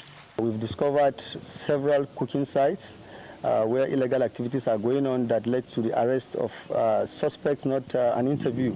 Not less than 305 suspects have been interviewed thus far, and at least 108 suspects have been remanded in prison custody across the Niger Delta State and the FCT. 120 active cases that we've started. We've gotten 2 convictions, and we have 38 cases ongoing at trial level, while quite a number are still at investigation level. The Niger Delta ecosystem has long been plagued by hydrocarbon pollutants from illegal crude oil refining. However, with the surveillance of crude oil pipelines by Pipeline Infrastructure Nigeria Limited and its collaborations with security agencies, stakeholders within the region have begun to report significant decline in environmental impacts. In Rivers, for News Central, Biola Festus. Sometimes you ask yourself, are we our own problems? Well, you'd find the answer right within or inside of you.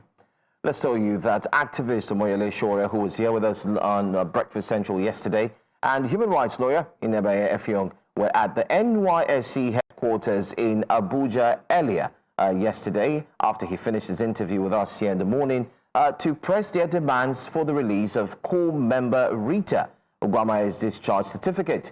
The standoff began when NYSC extended Ray's service here by 2 months, claiming she missed the April clearance. Ray insists she was present with all required documents, but was turned away without explanation. Sowore and Effiong maintain the decision is politically motivated, pointing to her outspokenness on governance issues as the trigger.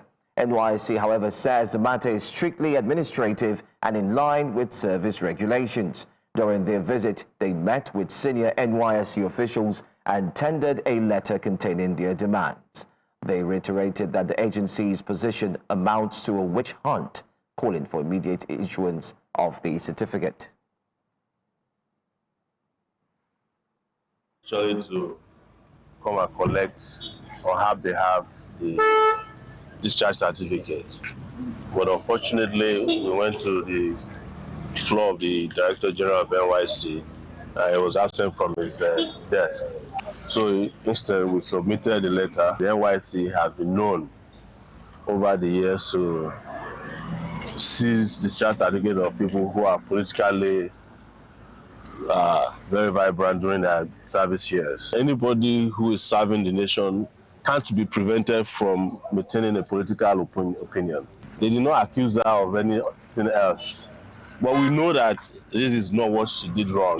This is clearly retaliation for her speaking against the hardship under the Tinubu regime. What has been done in the case of Rita Ogwamaye, popularly known as Rai, is again another demonstration of the abuse of state institutions in our country. How come that she had to read on the social media handles of the NYSC that her certificate is being withheld purportedly because she did not undergo clearance? This is an act of victimization. This is intended, and let me be clear, there's the reason why they are doing this. It is scapegoating. They are using riot to tell Nigerians, other Nigerians who are serving, that look, the day you complain about the hunger that you are going through, about the situation of the country, this is what is going to happen to you. Well, we'll bring to you updates on that gathering, especially there in Abuja. But if you just tuned in, this is Breakfast Central. We'll go on a quick break. When we come back, Breakfast Headlines is up next here on Breakfast Central. Stay with us.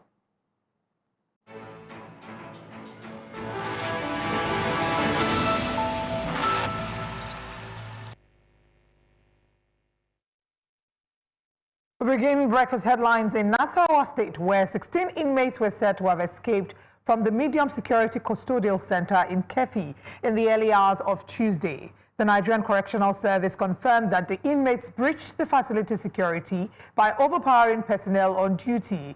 5 officers were injured during the breakout, with 2 currently in serious condition and receiving urgent medical treatment at a government hospital. So far, 7 of the escapees have been recaptured, and relentless efforts are underway to locate and apprehend the remaining 9 fugitives. The Comptroller General of Corrections, Sylvester Ndidi Nwakuche, has visited the facility and ordered a thorough investigation into the incident.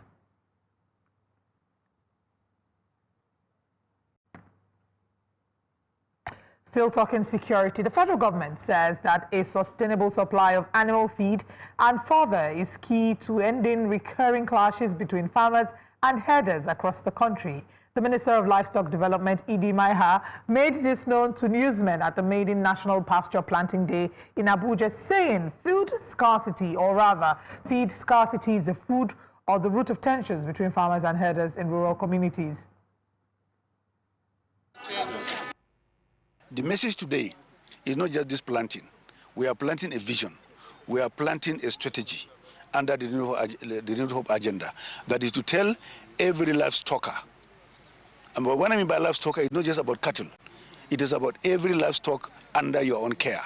That you should be prepared to provide feed and fodder for your animal 24/7, 365 days a year. So that once it is achieved, we are sure of harmonious social existence and coexistence between Nigerians, between different sectors, between farmers and herders.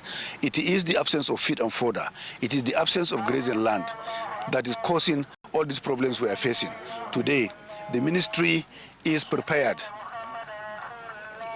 The ministry is prepared to work along with every livestocker in this country to make sure that we imbibe the tenets of this transformation, to make our animals comfortable in terms of feed and fodder, in terms of health, in terms of security, in terms of animal comfort.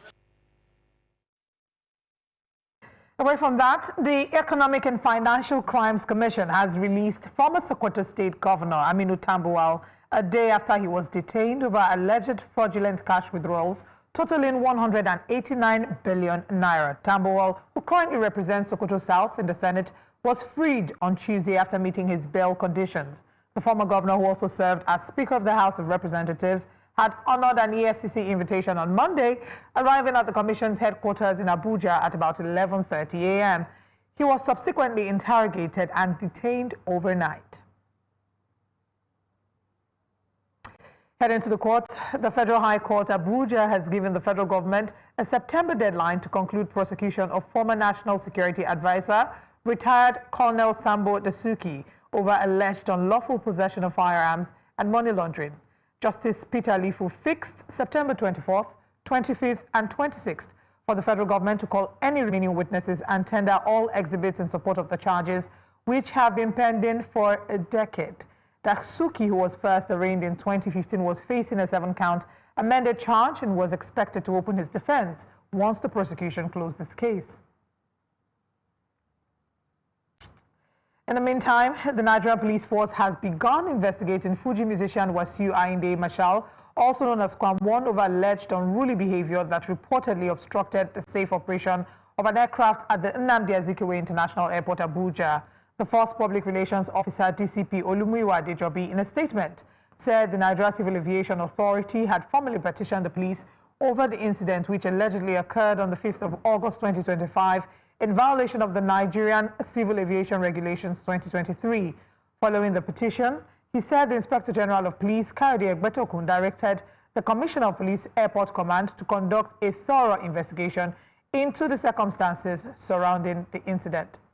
And the latest update regarding the story would be that Festus Keyamo has put out a press release in the news stating that a number of changes have been made. The case against Comfort has been lifted, and Kwam1 has been made an ambassador for better conduct. We'll bring you more updates in subsequent bulletins. The FCT Civil Service Commission says the hundreds of members of staff of the Federal Capital Territory Administration, mostly in director cadre, have begun taking a computer-based promotion examination. The candidates drawn from the Universal Basic Education Board, Secondary Education Board, Education Secretariat, and other departments and agencies are to prove their readiness for the next career level through the test. The chairman of the Civil Service Commission, Emeka Eze, says that the introduction of the computer-based exam is aimed at ensuring that those advancing to substantive director roles possess the skills to meet modern technology-driven challenges in public service. And now let's head outside Nigeria, where the Congolese army accused the Rwanda-backed M23 militia of multiple attacks on its positions in the east, where several days of fighting have threatened a U.S.-brokered ceasefire deal. The Eastern Democratic Republic of Congo, a region bordering Rwanda with abundant natural resources but plagued by non-state armed groups, has suffered extreme violence for more than 3 decades. Since taking up arms again at the end of 2021, the M23 armed group has seized swaths of land in the restive region with Rwanda's backing, triggering a spiraling humanitarian crisis. And that's all at this hour. We continue with Breakfast Central. Thanks for watching.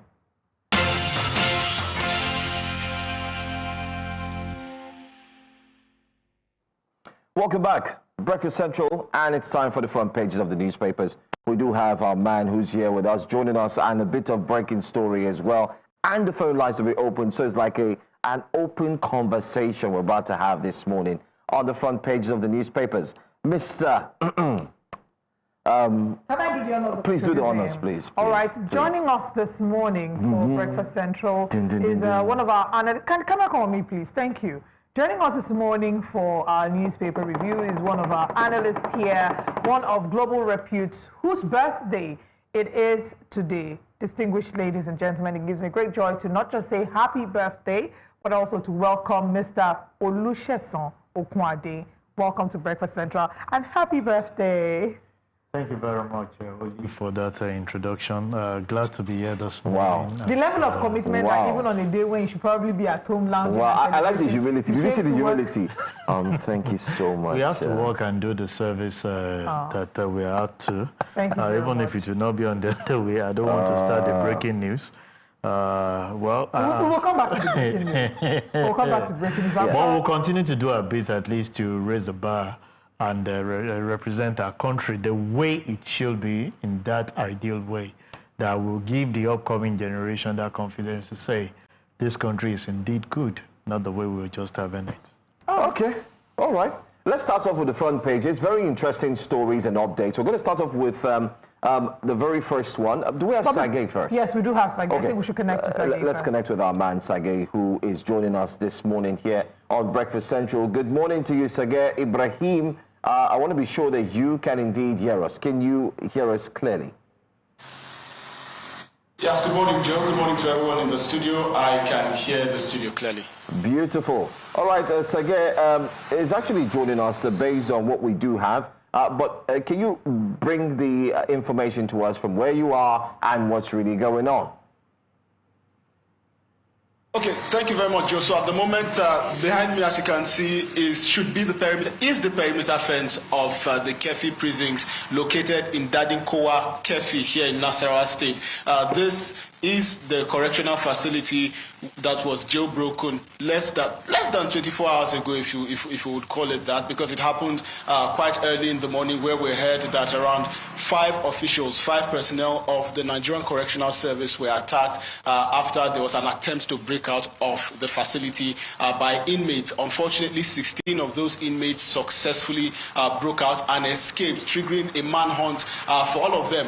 Interestingly, the Nigerian Correctional Service, through its public relations officer, Umar Mohammed, had mentioned that 7 of those who had initially escaped out of the 16 were recaptured and have been brought back. However, a manhunt is currently on for the recapture of the remainder. But then again, of course, you know, Joe, this has once again opened up issues, raising conversations about issues regarding Nigerian Correctional Service, the holding facilities, its state, especially particularly infrastructure and also welfare for the inmates of this place, these centers, as well as many other conversations that we've seen regenerate over the course of the last 24 hours. All right. Sorry, let me just come in again. What happened and how the people are taking it is a different, kettle of fish that we want to highlight, especially to the benefit of our viewers. But we'd like you to please let us know, have you spoken to people within the neighborhood, possibly any security operatives, eyewitnesses, if possible? Okay, so Joe, first of all, I'm like I mentioned, I'm standing right in front of the perimeter fence. But if you walk with me this way, you'd see a checkpoint right in front here. This checkpoint to the left leads into the premises of the correctional facilities. Of course, I tried speaking with quite a number of residents. It's still very early in the morning, and I've not been able to speak with quite a number as I would want to. But then I spoke with a few of them. Many seem not to be aware that a prison break happened here. That's it basically. And as to whether there has been concerns about whether the escape of these inmates could maybe in one way or the other raise further concerns about the security of this vicinity. I would say it's one thing that they are concerned about, but then again, the Controller General of the Nigeria Correctional Service has indeed visited this place. He visited with quite a number of armed personnel and gave the marching orders for an investigation to be carried out. So I believe that also did well to quell some of the tensions that may arise from the breakout that happened 24 hours ago. So basically it's calm. Activities are going on quite fine. And that's basically the update from I mean, interesting there to find out that people are even unaware that there was a prison break here. I mean, 16. We have reports that 7 of the inmates that fled have been recaptured and they're about to get 9. They're looking for the remaining 9. Can you please confirm that? And we also have information that in the course of the attempted escape, or I won't call it attempted because they did escape at first, in the course of the escape that 5 officers were injured. Can you give us more information on that? Well, at this point, Olive, the much we know is that 5 officers were injured. Out of those 5, 2 are in critical condition and they are currently receiving medical treatment, medical attention in a government facility. We do not know as to what the situation is with regards whether there's been any improvement or not, but we're hoping that once there is, we definitely will be reporting that to you. And as far as it goes, of course, Olive, this, as you know, is not the first time that prison breaks has been an issue here in Nigeria. As a matter of fact, this prison, as I mentioned earlier, is the Dadinkowa Custodial Center. There is, in fact, another custodial center here in Kefi at the Emir Palace area somewhere in town. So this was the one that the prison break happened. So there's no mix-up or confusion as to where the prison break happened particularly. Like I mentioned, in 2019, there was a prison break also, but that had to do with issues and concerns around quality of care, quality of welfare, and also basically around infrastructure. But then we're hoping that, like the CG mentioned, actions will be put towards to ensure the recapture of all of the inmates who escaped, and then, of course, see a conclusion of this issue once and for all. All right, thank you very much, Sergey, for bringing us up to speed. We wish all the best to the injured officers, and we hope that the other escaped 9 inmates will be recaptured and that there isn't any cause for alarm around there. Thank you for your time.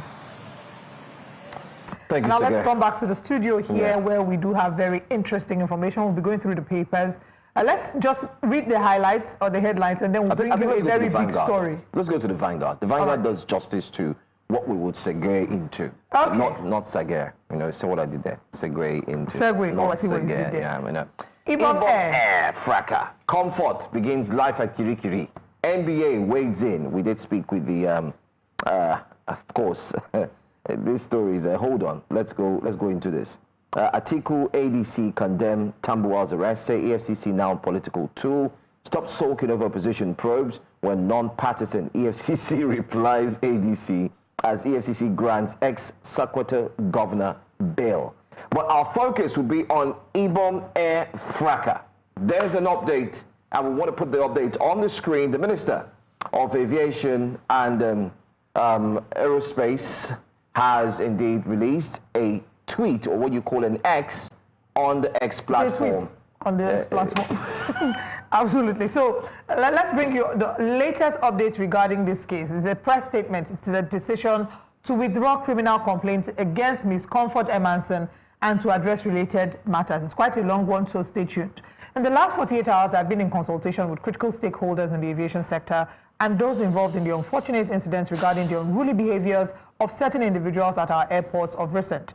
Though regrettable, we think valuable lessons have been learned by all sides to the incident. So now let's keep scrolling to what the new decisions are. He says, therefore, after reviewing the entire incident, including appeals made by well-meaning individuals, if our producers can please go back. Therefore, after reviewing the entire incident, including appeals made by well-meaning individuals and remorse shown by the actors, the following decisions have been reached.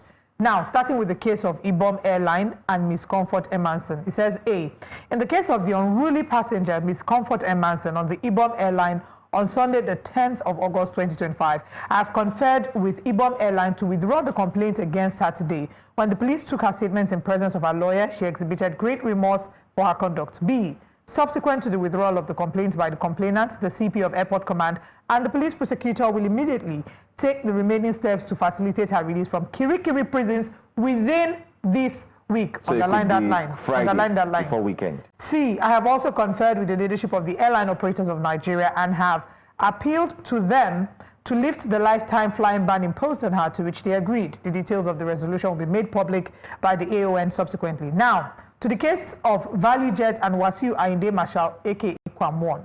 D, in the case of Kwamwon, the NCA, I'm surprised they did not say the unruly passenger because he was also unruly. In the case of Kwamwon, the NCAA is to reduce his flight ban to a 1-month period. FAN will also work with the music star with a view to engaging him as an ambassador for proper airport security protocol going forward. Wait. That's good. Having publicly demonstrated penitence, the NCAA is also to withdraw its criminal complaint against Kwamwon earlier lodged with the police. In the case of Captain Oluronsi Ogoyi and the co-pilot, First Officer Ivan Oloba of ValueJet, the NCAA is to restore their licenses after the same period of 1-month ban after undergoing some mandatory professional reappraisal. The details will be announced by the NCAA. And now to airline operators, aviation and other government agencies. Now we have here, it says, I have directed all relevant aviation agencies in collaboration with other complementary agencies outside aviation to immediately begin a retreat next week to properly retrain and prepare our aviation security personnel on how to deal with errant and disruptive passengers and how to de-escalate potentially explosive situations. The retreat will be fully covered by the press with the opportunity to ask all the relevant questions. He said that these decisions above were taken by the government and the airline operators purely on compassionate in capital letter grounds, as government will never pander to base sentiments, politically motivated views, or warped legal opinions when clear encroachment of our laws are involved. And then he says, finally, we are also sending a clear message that will take safety and security in the aviation sector very seriously, and we have decided to draw a line after these clemencies. Festus Kiamo, SAN-CON, signed Wednesday, the 13th of August, 2025. Hi. No need to waste time. Let's get into it. But before we welcome Mr. Olusheson's analysis, to let you know our audience, because this has been a hot topic, if you're watching, what's your thought, or what are your takes, your various takes on the press release by the Minister of Aviation and Aerospace, Festus Keyamo, and the new ambassador, the potentially new ambassador of airports conduct, Kwamwon. Right. So let us know your thoughts on all these decisions. Just quickly. I think we should talk less. Let's have him Please talk. go ahead. Let me start by saying you just sounded like a politician. I've been working in no money. We're trying to listen up with the story. I was expecting a good gift for the day, but quite interesting. This press release has destabilized me personally. And what do I mean? I look at the circumstances around here, and I look at the future of the upcoming generation, when some certain set of people will say, this is more like do what I say and not what I do. I'm looking at the parameters at which we use to pick ambassadors. I remember those days when they want to make you flagship of a particular product or an organization. There are certain things. I doubt if our minister actually have understanding of what is actually going on in the public space. A lot of people have condemned this act by Kwamwon and even the other lady, and the only punishment we could give, you are reducing the ban to 1 month from 6 months, and you are making such person, unruly person, at the government facility to be an ambassador, to do what? To preach that is what, because everything you now be given to the ambassador will be scripted.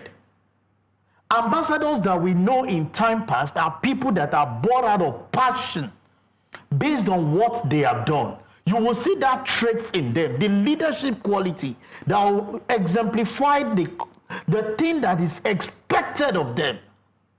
Somebody that unruly, poor. I want to clarify the issue, whether the assertion by the pilot that she was poured the content inside the bottle on her was wrong. Because here, like you said, I have not heard from this press release that Kwamwan did anything wrong. Doesn't seem so. Nothing. It seems he has done the right thing, and we encourage such thing. What we are going to see after this is a lot of people, because we are setting a bad precedent. In my personal view, I have seen a lot of people that have made leaders, ambassadors of things that is based on exemplified things that they have done. This is not a good example to preach to the younger ones. This is not a good example to preach to other people. Every other thing you are going to do now is going to be scripted. Ambassador, this is what you should read. This is what you should eat. This is where you should go. This is because you know you are now an ambassador. When we know deep down your attitude does not depict that which you are actually portraying. Because if indeed I would have supported the fact that he should be an ambassador, if as at the point when those people addressed him, he came up and he was like, okay, can I talk to the head of this team, okay, to explain that what I have in this content is water based on my health, whatever. Explain, and we saw that calm nature of how he's able to handle the situation maturely. Then I'll say, this should be an ambassador to project.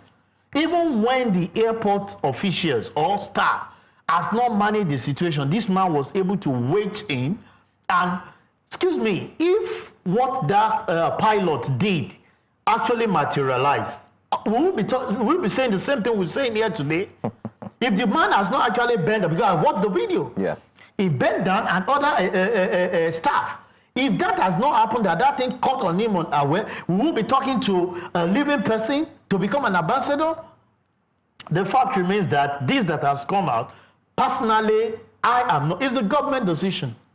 But for me, this does not depict of the good values we are always talking about for our future and upcoming generation. It's to tell you that we celebrate wrongdoing. When you behave unruly, you become celebrity. You become an ambassador. Just go ahead and do it. When we've been seeing a lot of people that are doing wrong things and people are actually carrying them high up there. It's not even only in the government, even when you go to religious houses, everywhere. All you need to know is be influential, have the money, and you're able to buy anything that has to do with you. This is not the value. A lot of the people that are talking today, even the minister, grew up with. When you do something wrong, people punish you for it so that it serves as deterrent to others. But what we are doing, I don't understand why this will be. I'm still expecting another president to explain to us the yardstick that qualifies this. Somebody who we all say behave unruly.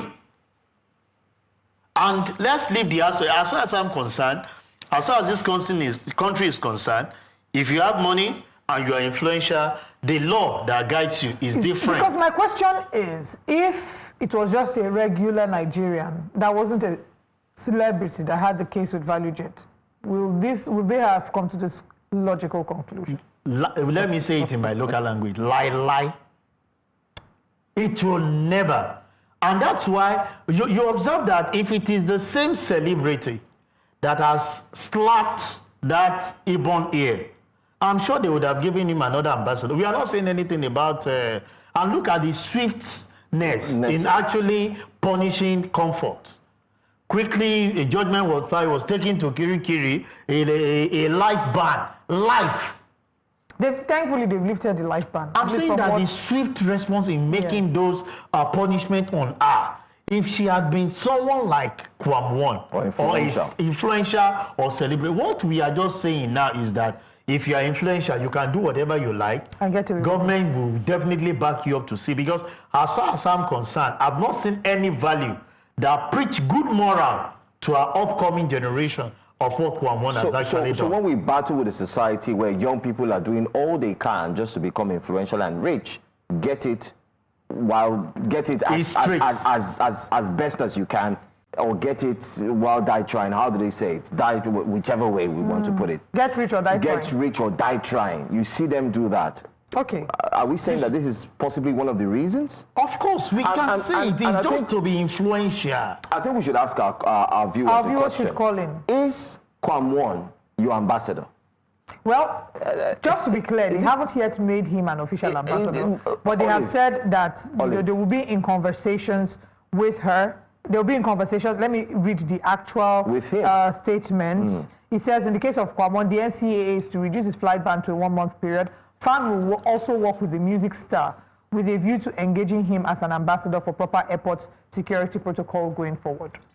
So I have a few problems. Before this was actually I have a few there problems. would have been background engagement, discussion, before the minister can come out to say, this is not, all those we are no lawyers. Thank God you are one.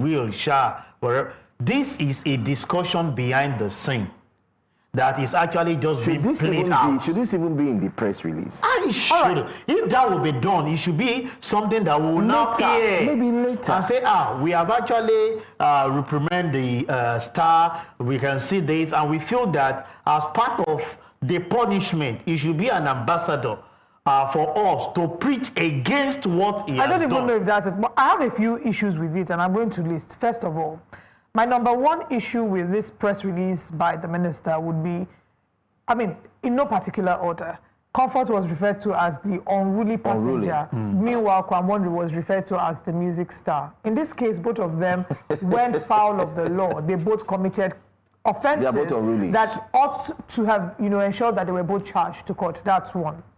Two, the minister says that they will withdraw the case against Comfort and she'll be released from Kirikiri within the week. Within the week means what? Today is Wednesday. Within the week, Friday, that she'll be in Kirikiri up until Friday. I would have expected that the swiftness with which they were able to charge her to court and ensure that she landed in Kirikiri, that same swiftness would have been applied to say that Comfort will be released from Kirikiri today. Not today, immediately. Thirdly, are we absolving certain people of responsibility? In this case, Comfort breast is all over social media. He didn't talk about her breast is on social media because somebody on the airline in the flight filmed her, dragged her out in the most despicable, dehumanizing way.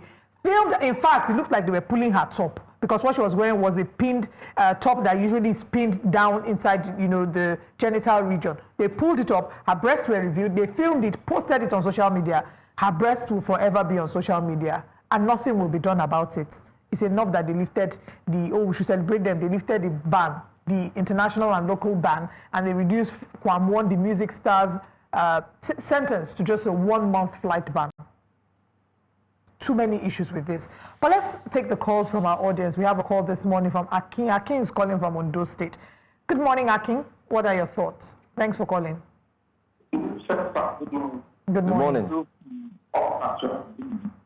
Now, if you look at this, our so-called democracy, it has dropped all national values.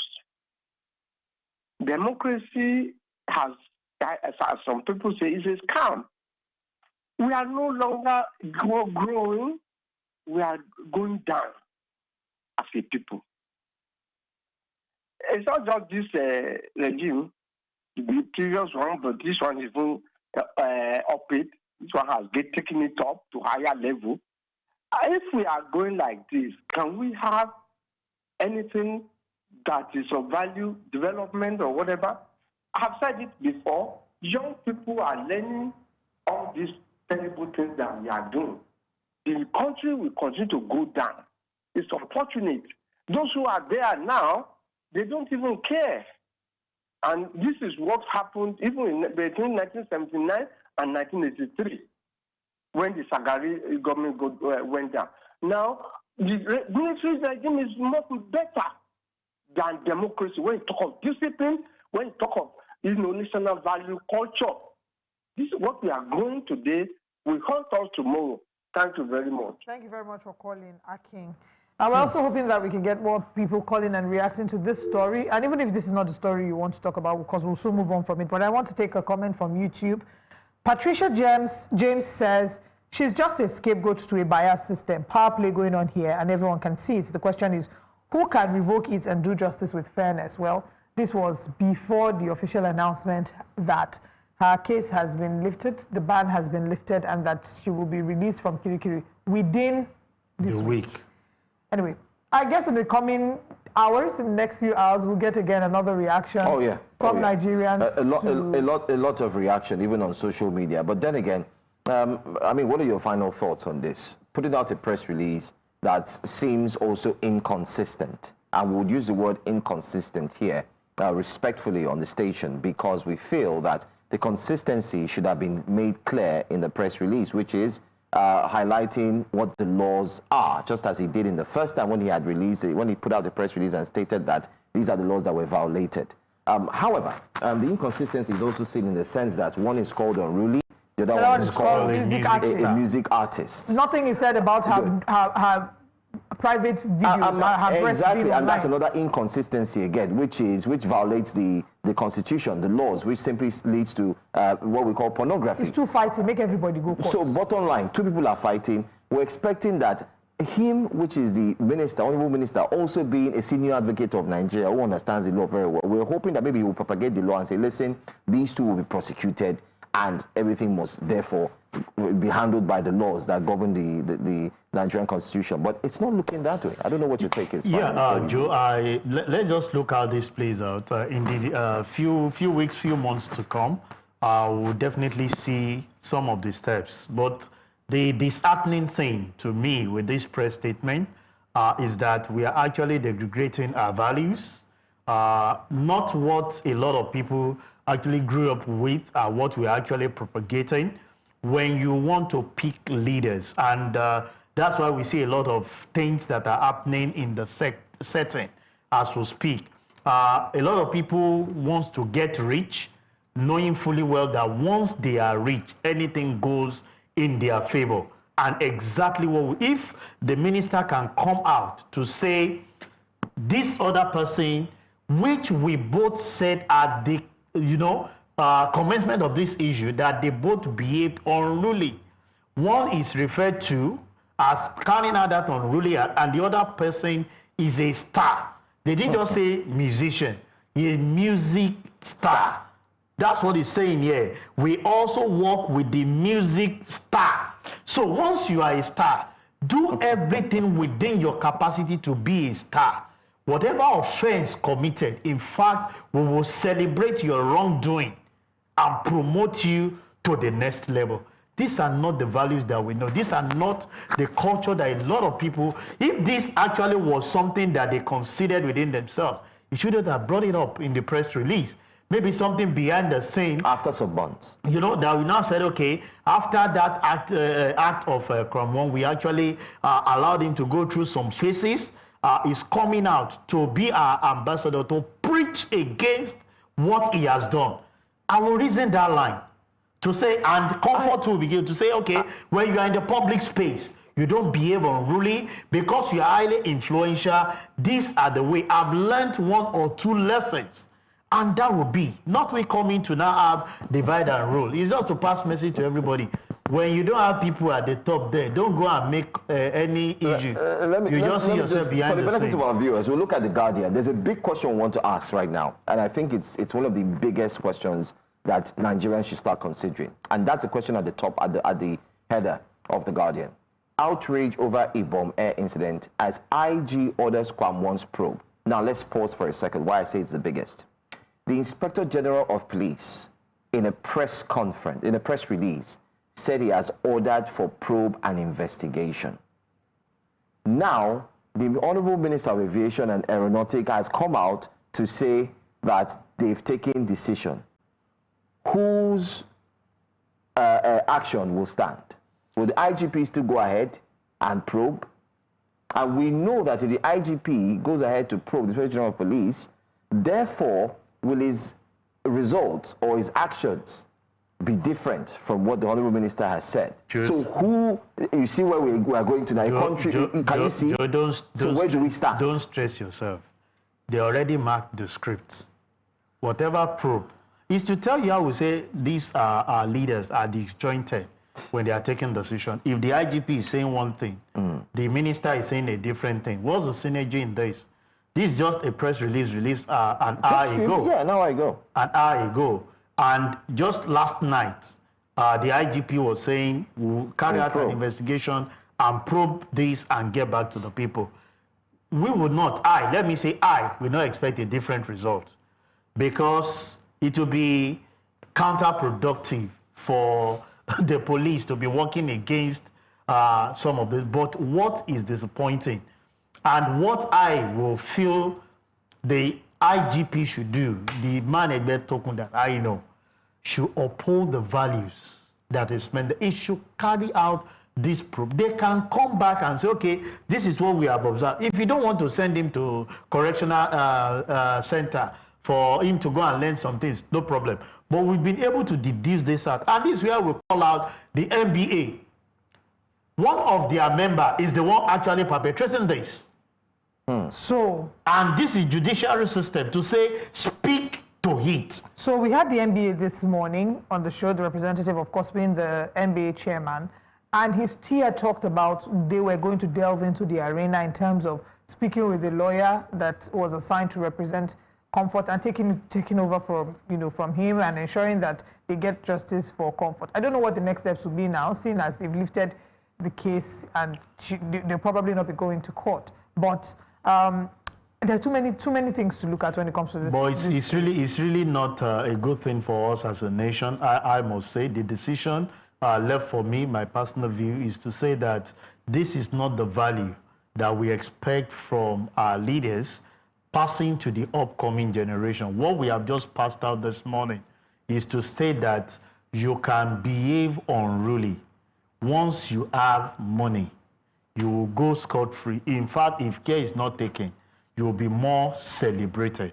And that is not the route to go. A lot of them, because of the fear of what the law will catch up with on them, are being careful. But this has sent a wrong signal to say, you see, they will always tell you that don't set precedent. This is a precedent that will be difficult for anybody.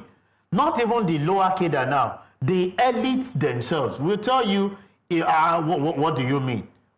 Kwamon stood by the aircraft. The other lady slapped. You reduced their distance. What have I done wrong? Me, I did not slap. I only said provocative words against them. I've not done anything wrong.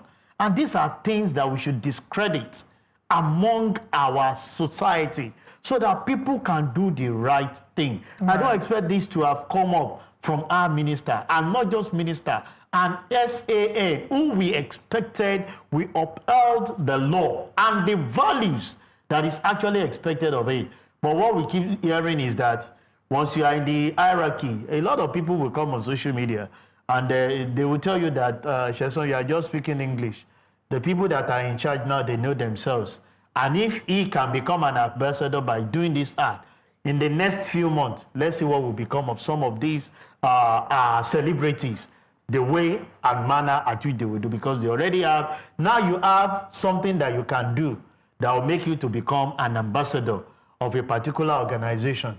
Just because you are influential, you are a brand person, just do something interesting and they will just get you up. Now, possibly, maybe somebody will go the route of Comfort. So maybe like now, Johansson can decide to come and break somebody's head. Yeah, then because he's an influential person, they now say, oh, you know what? Then he come back and apologize the next day. After that, they'll say, Joe is ambassador for good behavior. Yes. Against thuggery. Fight against violence. Yeah. Yes, and then I'll say, not break anybody's my fellow people, anyway, make it make sense. That's really a really unfortunate one. But let's just take one more paper and look at the front page of the Vanguard, take a few headlines before we get out of the studio. The Vanguard says, of course, we've taken some of them earlier. NMA raises alarm over mental health crisis among doctors. Absolutely an alarm that needs to be raised, because how can one doctor be working from morning till night, day in, day out? Morning to night, or even 48 hours. I saw a certain hospital where they had the roster for the doctor, and the doctor had surgery back to back for 5 days. Let's take one last call. Let's take our final call for this morning. Good morning, Uche. Good morning, everyone. Uche from Abia State. All right, Uche, please, let's hear your thoughts. See, our problem is that we have different laws to different people regards to what has happened and what we are discussing. You see, one attempted murder. Why is it that federal government is not charging him attempted murder? like in previous times, somebody climbed a mask in Abuja. The same police charged that guy. That is the problem.